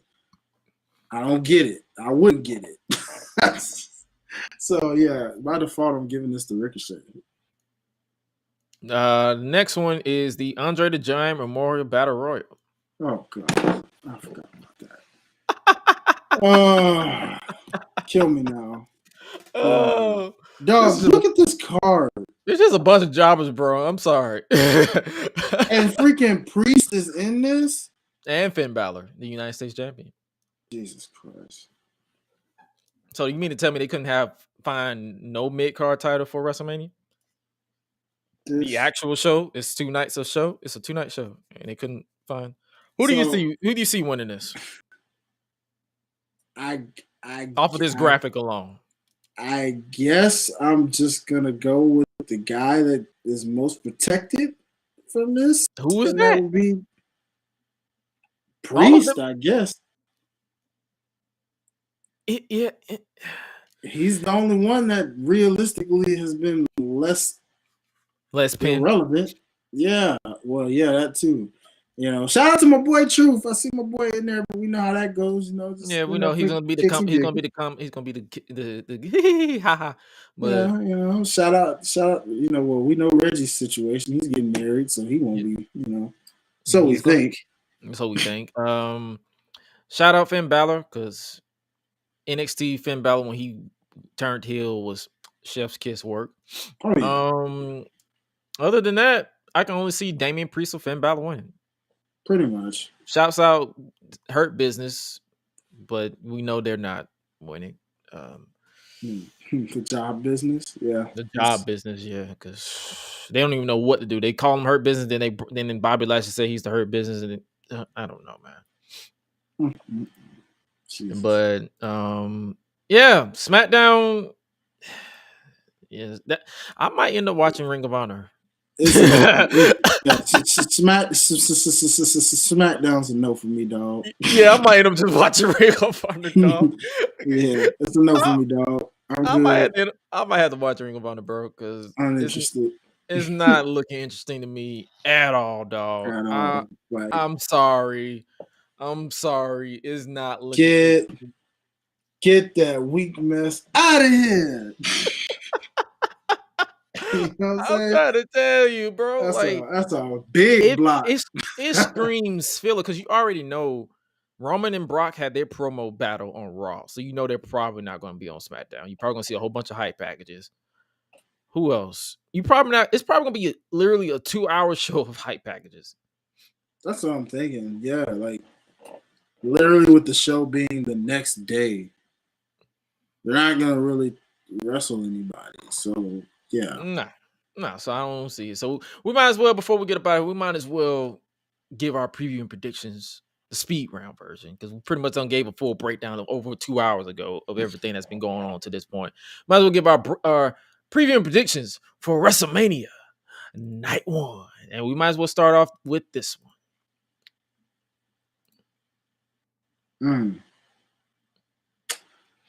Who? Seth freaking Rollins versus Mr. McMahon's hand-picked opponent. Who do you think will be the reveal for this one? Oh boy! Do you think it's so easy? Do you think it's a certain American Nightmare? All right, I'm gonna go for the swerve here. Or do you think it's a Stardust? I'm gonna go for the swerve. Definitely don't think it's a Stardust. God, please don't. Please don't. Please don't. I'm gonna go for the swerve. I'm gonna say, call me crazy, but I'm gonna say it's the Undertaker. Huh? Well, think about it. Dallas, he's in the Hall of Fame. Even though we know he's done, who's a better guy that could make the Undertaker look good for one last hurrah? One last little fitting banger in front of his home, you know? A nice little 5-10 minute match or something, you know? Nigga! Home-picked opponent, too. His hand-picked opponent, guys. Mr. McMahon's hand-picked opponent. Who better than his... I beg your pardon? Let me tell you something, all right? Let me tell you something. Let me tell you something. Let me tell you something. Call me crazy. Call me crazy. I think you've lost. I think High Life has reached the point of I've lost my mind because Undertaker. Hey man, it isn't Dallas. You know, you never know. You'd be surprised. You'd be surprised. Oh man! Oh no! Surprised. If I'm giving you guys laughs, you're welcome. You're welcome. Hey, you're welcome. The Undertaker. You know what? Screw it. I see Kane. He likes to burn it down. I see Kane. He wants to burn it down and just. Oh my goodness. Oh my goodness. Well, I like to like yo, for real. I want to see. You know what? Screw it. I'm the boogeyman, and I'm coming to get you. Let's bring out the boogeyman. Oh my goodness. Goodness gracious, Lord. We're taking liberties at this point. We are. Oh my God. All right. In all seriousness, it's obvious that it's Cody Rhodes, bro. One would hope.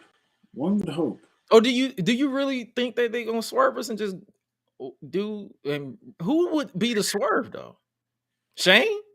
Well, we know WWE the way we do. Yeah, this is true. You know, it's ever unwritten that it could be a swerve, which is why they laugh at me. But I mean, we've seen this mystery thing before. Dog, you know what? I wouldn't be. This is how I wouldn't be like not mad at it if they book Seth Rollins versus Shane McMahon, like because Shane McMahon is reportedly supposed to be out there this weekend. What if they said they just play Here Comes the Money and Seth just beats him with ease? Mm-hmm. And then Seth is returning and he's mad. He's like, "That's all you got for me? That's all you got for me?" And then cue Cody Rhodes music. And he actually challenges him. Like it's a swerve on a swerve. What you think about that? I don't know if WWE is smart enough to do it that way, but hey, it would be nice. It'd be nice. You getting Seth twice in one night. Would you, if he did that, would it be one of those things where you think he does that at night one, only to then come night two and be like that? Do it all on night one. I'm not trying to make this show longer than it needs to be. That's my The only way you can make that work is if you do that where he does that night one, only to then come in the night mad. I'm not saying have him face Shane McMahon in a classic. I'm talking about squash the hell out of Shane McMahon. Yeah. Or whoever is the swerve. Like have them swerve somebody and then have him squash him and then be like, "That's all you got for me?" Really? Like have him snap and then have Cody come out and give him an actual banger. It's been done before. Yeah. That's just me. I don't know. It's gonna get a dramatic effect some kind of way. Either way, the outcome of this, whoever this mystery is going to either cause the crowd to cheer or riot like crazy. Hey, I'm all for either one. I'm definitely for the riot. Not gonna lie. I love me some chaos. I live for the chaos. Yeah, bring it on. Bring it on. Give me chaos. I want violence. Mm-hmm. The next one we got is this one. The Raw Women's Championship is on the line. We talked about it earlier. Bianca Belair challenging Becky Lynch for the Raw Women's Championship. Who do you got going for this one? We said it earlier. I'm going with Bianca. I need that get back. This is the get back or nothing. This is the get back or nothing at all. Give me Bianca for the win. Okay. I respect it. I can see it. Because I agree as well. I need Bianca Belair to take that elite, like, because we've seen her lose. It's like, I've been building up to it. And like I said, if the story, like I said, if the crowd rejects Bianca, don't drag it out. Flip the switch. Have her do a double turn. Mm-hmm. Matter of fact, I don't even need her to just win. I need her to win in 25 seconds. I beat you 1 second quicker than me. Yeah, I'm the EST. I'm gonna beat you in 25 seconds. Just saying. We'll see. And then here's a match that I kind of don't care for, but it's gonna be a banger. This one for the SmackDown Tag Team Championships. Oh boy. For all the tag teams they could. The Uso versus Nakamura and Rick Boogs. All right. Personally, this just as much as the main event of the unification, this should have been them versus RK Bro. This should have been a unification match. Yeah, pretty much. The match that we got on Raw should have been this match. Pretty much. Like, this shouldn't even be a thing. Just the tag team division needs to be unified. I'm sorry. It really does. More than anything else. Like, definitely this. So, I'm going Usos by default because it's the Usos. And there's no tag team worthy of beating them right now until someone proves otherwise. So, yeah. Yep. Then you have the second women's match of the night. Charlotte Flair versus Ronda Rousey.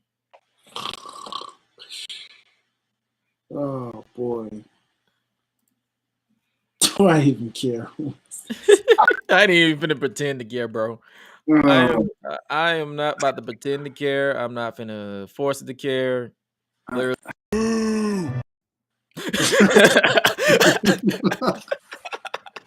Bro, I'm not even ready for another Ronda Rousey title run. Like, seriously. All that does is bury the division at that point. So, you know what? I never thought I would see the day, but Charlotte for the win. Please. You know what? It's the lesser. Yeah. It's the lesser of two evils. I'll take all the yapping. She won't shut up if she wins this, but go ahead. Give it to Charlotte, please. Give it to Charlotte. I don't care. Then you have this Drew McIntyre versus Happy Corbin. Night one sucks. That's what it's looking like, bro. Bro. Oh shoot. God dang. You literally, they better save that Cody situation. If it's him, they better save that for the end. Because good Lord. If you do that first, I swear to God, I'm turning this shit off. Nobody's watching the rest of that. Bro, Seriously. if you do Bianca and Becky first, and then Seth and Cody second, ain't nobody watching after that. Nope. They better be wise with this card, and they better spread out that. They better make you wait for this mystery opponent. That's all I'm saying. They better make you wait. Boy. Oh my goodness. If they're smart, they better make you wait, because there is no way. This is this even a question? This is obviously Drew, I guess. Ugh. Sheesh. Man, go to the next slide. Bro, I am telling you this right now. If they put those two matches I just mentioned on first, this is gonna be me. Y'all take it easy. I'm out.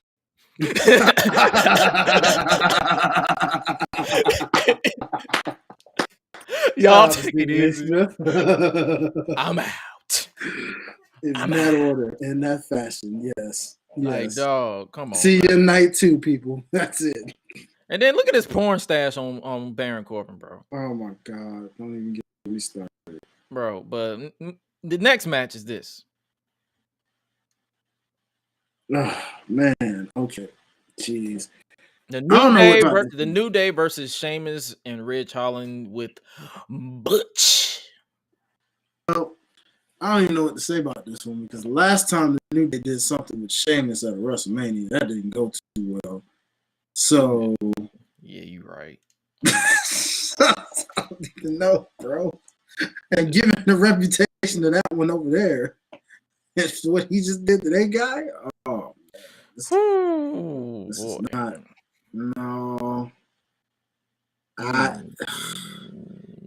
love the New Day. What did just come back? But I'm gonna give this, I guess, to Sheamus. They said, "Can we talk about Butch?" Yeah, Butch. You know, he's butching on these hoes. Yeah, in that order, in that fashion, the whole shebang. Just like I don't understand why they. I've said this before. I don't understand why they renamed this man Butch, because we know for a fact that that's Pete Dunne, one of the longest reigning champions in WWE history. But it's just like they could, if they really wanted to just rename him for copyright or trademark reasons, they could have just said Butch Dunne. But just Butch and making him a pit bull, like, come on now. Yeah. But I ain't finna complain about that. This match is probably it may surprise me, but at the same time, I'm not finna have my hopes up. Yeah, pretty much what you said, Gresh. What you said. And then we got this match. All right, hear me out on this one. I watched the video earlier. Okay.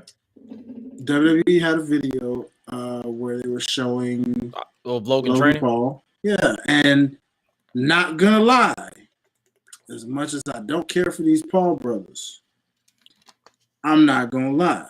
It's something about when they do these sports they have this ability to adapt. And you saw the stunner last year when Logan took the stunner from Kevin Owens. He sold that pretty much better than half the roster.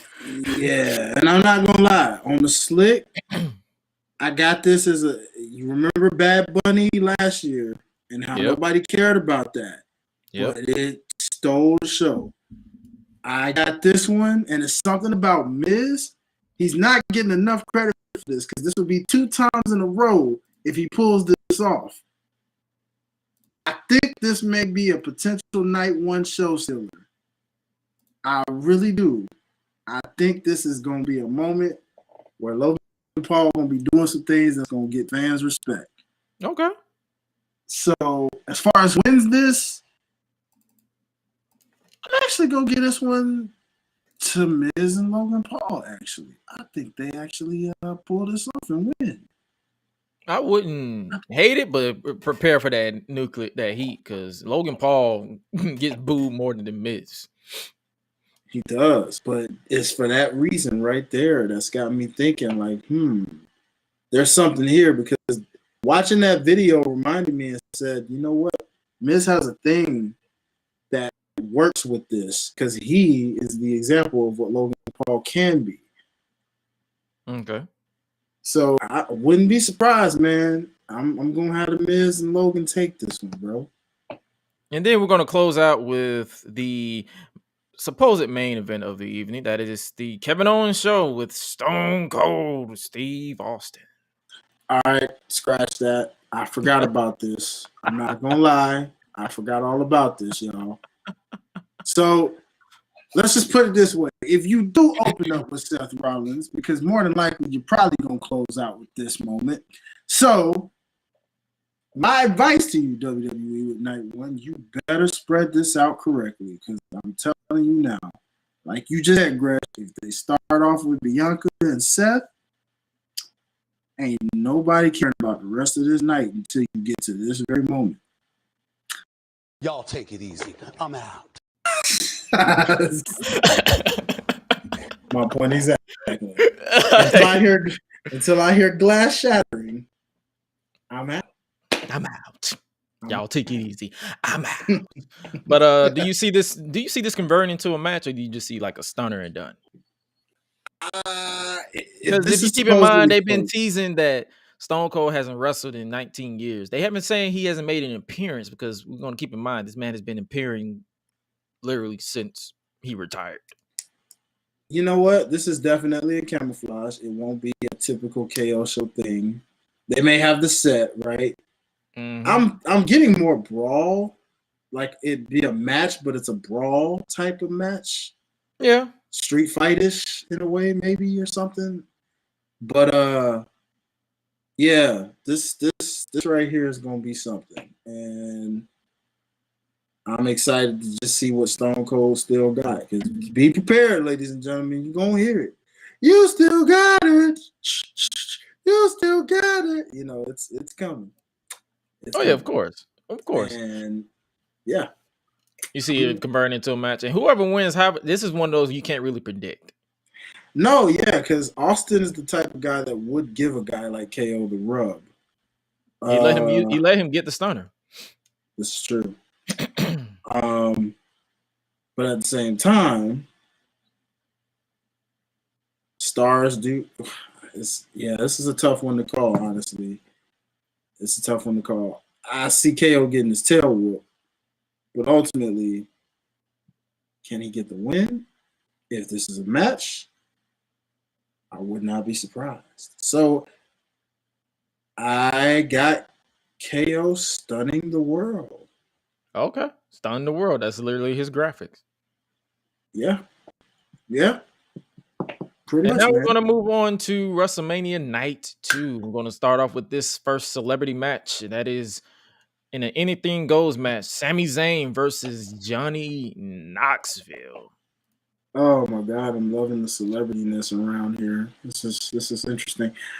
I think this is a good sleeper for comedic reasons. Yep. I think this will surprise a lot of people. It'll be fun. It'll be entertaining. And Johnny Knoxville is going to take a whole lot of spots. Oh, yeah. He's the type of guy that doesn't mind dying. Yeah. He's going to get that type of level of he's going to get that kind of recognition. So I'm definitely give this one to Sami Zayn for sure. Honestly, same, because I don't see them having him lose. Yeah, because no, he's been a mainstay and a golden, like he's been a high point yeah, of weekly TV since the pandemic. yeah. I don't think he's had a mania moment like that either. Not Nope, like a real one. So this would be nope. his mania moment. He's always lost. Literally. Yeah, yeah. So this would be like his legit mania moment. So he deserves it. Why not? Okay, and then this next one that literally was just confirmed on WrestleMania Raw: Bobby Lashley versus Omos. Crap. You know what? No, I'm not gonna lie, man. I'm feeling a little. That's just a slight preview, which I hate they did that. I really hate they did that. They basically gave away 'Cause the match. They kind of did, but at the same time, there's a part of me that says, then again, it's very possible, based off how Bobby acted in that when he kept psyching himself out. I wouldn't be surprised if we got an Andre the Giant moment. Dare I say Bobby Lashley picks up this almighty almost? Dare I say maybe for a dominator or something, and then setting him up for inevitable spear and dare I say winning? I mean, he is the almighty Bobby Lashley. I wouldn't be surprised if he pulls off the win. I actually do have him giving almost his first defeat. Okay, I see it. I can see it because it got to lead to something because they've been Omos is, even though I'm a fan of, I'm not. I can't even say I'm a fan. It's more so like the squash matches doesn't do anything for me. Yeah, because what does beating Lashley even do for him? At that point, all it does is then you got to put him against Lesnar or something. And you darn sure don't want to do that. Oh, nah, because you know what I'm saying? Like, Rock gonna look at him. Rock gonna look at them like, man, fuck off.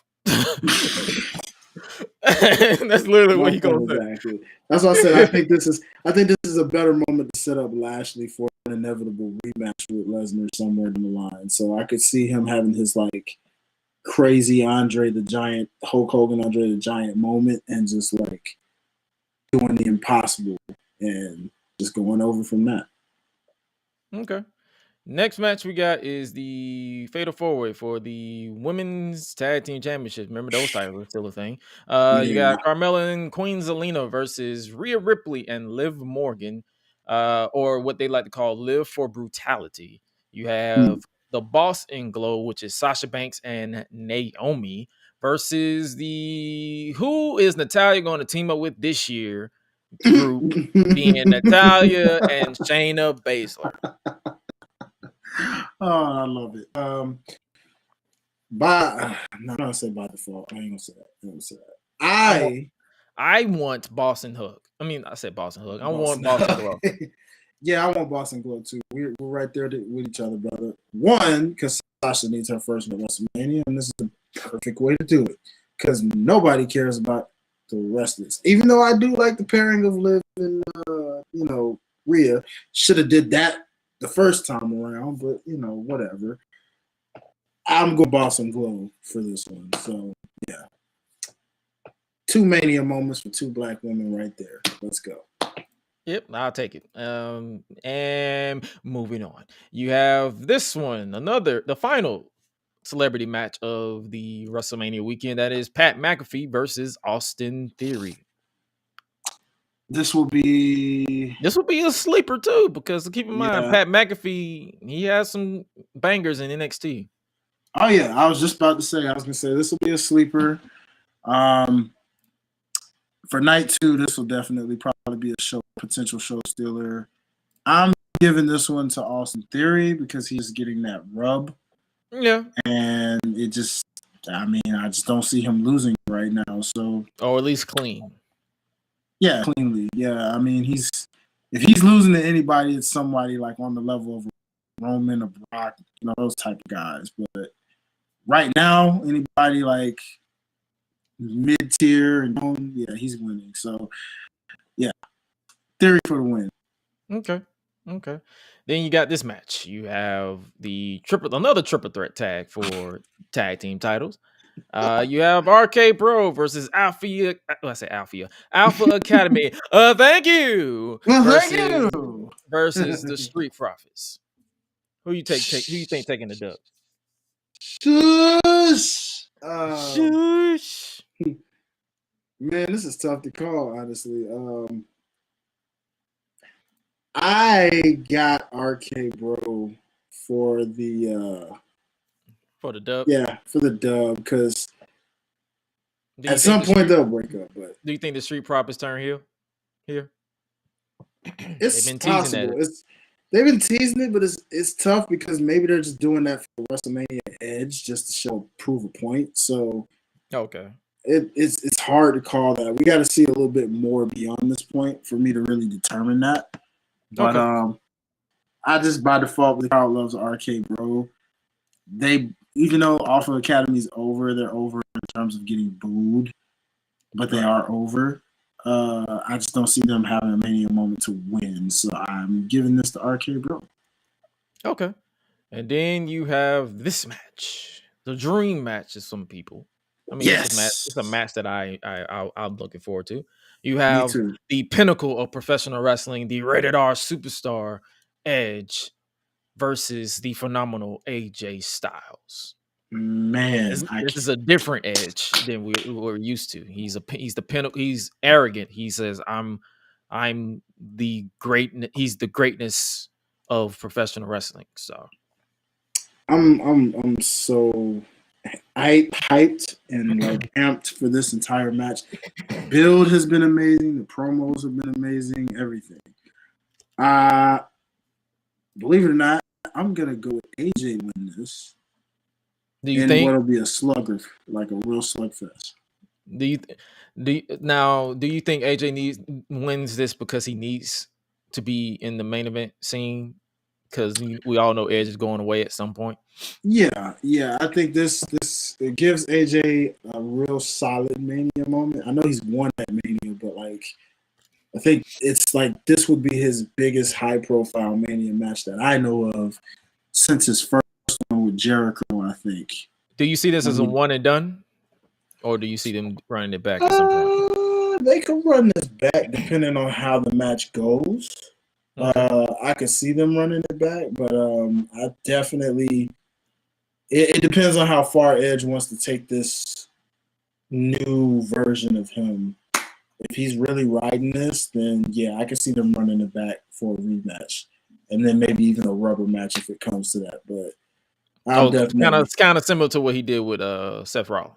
Yeah, kind of similar to something like that. So, like, do you see a Mania, then maybe one of the B card pay-per-views, and then SummerSlam? Yeah, something like that. Yeah, something like that. Because SummerSlam could hit before then. So yeah, I could see that. Okay. I'm down with seeing these two tussle for whatever, but I see if they do go the long route, I see AJ getting the win and Edge attacking him to continue. Or if they want to do this as a one and done, I still see AJ winning regardless. Yeah, Edge doesn't need it per se. We know he's good. In his status. And he's at that point now where him losing isn't a burial; it's more so like putting other guys over. Yeah, for sure. So let's go with AJ for the win on this one. If anything else happens, I'd be kind of shocked, but not too shocked. Yes, sir. And then the main event of the entire WrestleMania weekend. That is the winner take all title unification match. Universal Champion Roman Reigns, the Tribal Chief, versus the WWE Champion, the Beast Incarnate, Brock Lesnar. Who do you see taking this dub?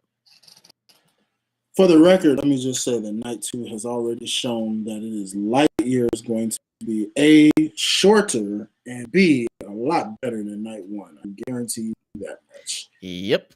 Night one's gonna try their hardest. I promise to God they're gonna try their hardest, and then Night 2 is just gonna come and just be like, yeah, hold my beer.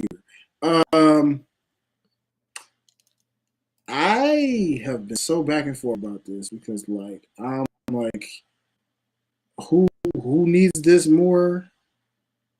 It's amazing because I got the Stone Cold versus The Rock feels based off that Roman promo we brought up earlier, and I'm like, after you know what you said, part of me wants to say that Roman is going to take this, albeit it could be. I'm hoping it's a clean win, personally. It needs to be clean, bro. It really needs to be clean. I don't want a screwy finish. Like, I want him to win against Brock cleanly because he hasn't done it yet. And if you think about when The Rock beat Austin, finally at WrestleMania, it was clean, you know? And so let Roman do this cleanly and with hopes of maybe, dare I say, The Rock just surprising people at the end to set up the inevitable family feud that everybody's been wanting. So, because you heard anything about Rock? I ain't heard anything about The Rock. He's been pretty quiet. I mean, yeah, you're right. I mean, he been filming. I mean, he's been a family man, but outside of that, he's been real quiet. Rumor mill's been quiet and everything. So I wouldn't be surprised if he's keeping it that under wraps to just suddenly show up right at the end of this.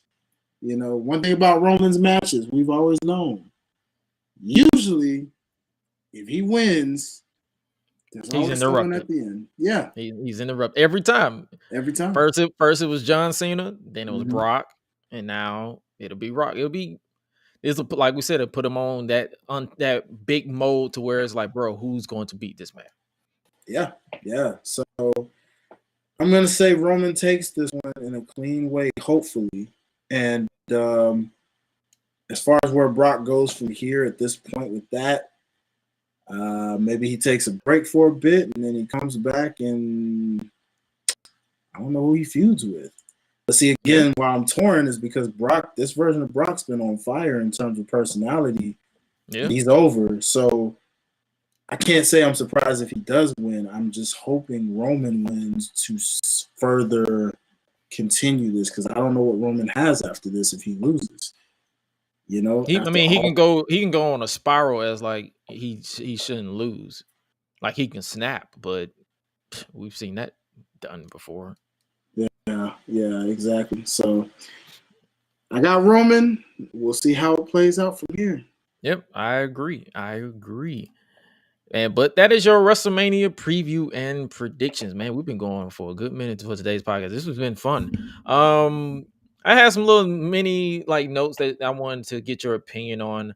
MJF, he's apparently frustrated about his contract. He wants to be paid more. But what are your thoughts on that? Do you think he's earned that check? I think so. I think so. Yeah, he definitely has because he's got star quality. He's their, arguably, if not for real, their biggest legitimate heel in the company. Okay. I mean, he's practically undefeated to a degree in terms of he's one of their most protected people. Yeah, I could see it. Granted, you know, they need to be careful with that because that's very WCW-like to me right about now. Okay. I'm just saying, once pay starts getting talked about, we see why WCW doesn't exist anymore. Yeah. I say more. You say more. I mean, I don't have too much because I told you I don't really give two jack shits about who gets paid who because it's like long as the story's there, but it'd be foolish if they let him slip away when it comes to money. Like if he wants more money, give him more money, dude. It ain't that simple. But all in all, that's been your today's edition of the GRESH Unleashed podcast. But you got you covered for this weekend because this Saturday, WrestleMania Night 1, we will be right back here for the post show. More than likely, hopefully, the show is not too long. Please don't be too long. Same with Night 2. We will be back here, more than likely, chopping up with you guys right back here. It'll be yours truly, as well as your boy to my left or right, however you're looking at this, highlight real, the voice of the Unleashed Anthem. I have been your voice of mischief, as well as your purveyor of mayhem, Gresh. And you got anything else to say? Where these beautiful people can follow you on social media, my brother? Hey, y'all already know, man. First and foremost, it's always an honor to be back in full effect with my bro, my main tag team partner. You already know, Mr. Gresh over here. You know, shout out to you, brother, for always bringing me on, man. It's always a pleasure. If you want to follow your boy, man, you already know. You see the handle right there on the screen at Highlight Life, HILITE Life. Y'all go continue to stream that Hardy Boys single. Shout out to the Hardy family for just always showing love to it, posting it, and all that good stuff, man. Make sure y'all just go out there, continue to stream it, show it some love, show support. Music video coming very, very soon. We are in development, getting And you that might see set your up. boy take some bumpskis. You never know. You never know. Same. So, all my people in Atlanta, if you're a follower of Gresh and you live in the Atlanta area, listen out for details. Make sure you follow me because we're going to need some extras in this here video when we get it set up. So, I'm just saying. Just saying. Show time to shine. But other than that, man, if you ain't following me, follow the platform that I'm a part of in OTS Media Co. OTS Media Co. If you love all things from sports, music, media, all that good stuff, we already put it over earlier. Y'all know what it is. I'm just, giving the extra friendly reminder. Y'all go follow all things OTS Media Co. on Instagram, Twitter, all that good stuff. And that's about it. That's it. Yes, sir. And with that being said, make sure you guys support the channel or anything that it comes with this podcast is over on patreon.com/GreshDigital. We have the Watch and Vibe exclusive series that is going to start back up because Suela has been booked. Like I said, my usual co-host, she will be back soon, hopefully. If not, more than likely, I'll be watching and vibing myself, and I'll probably have Highlight or whoever on. But that is a Patreon exclusive series that'll be back soon. Thank you for your support. Make sure you follow us over on all things social media at Gresh Unleashed, the podcast, or just at Gresh Unleashed, period. That's literally the at. Or if you can follow me, yours truly at Josh Gresham RG, or you can just hit our links at solo.to/Gresh. And with that being said, you guys stay safe out here. We've gone long. This is the first time we've gone to midnight, but it is what it is. That's how we roll. And with that being said, you guys stay safe out here in these streets. And remember to always eat, sleep, flex, and repeat. We out. Beep.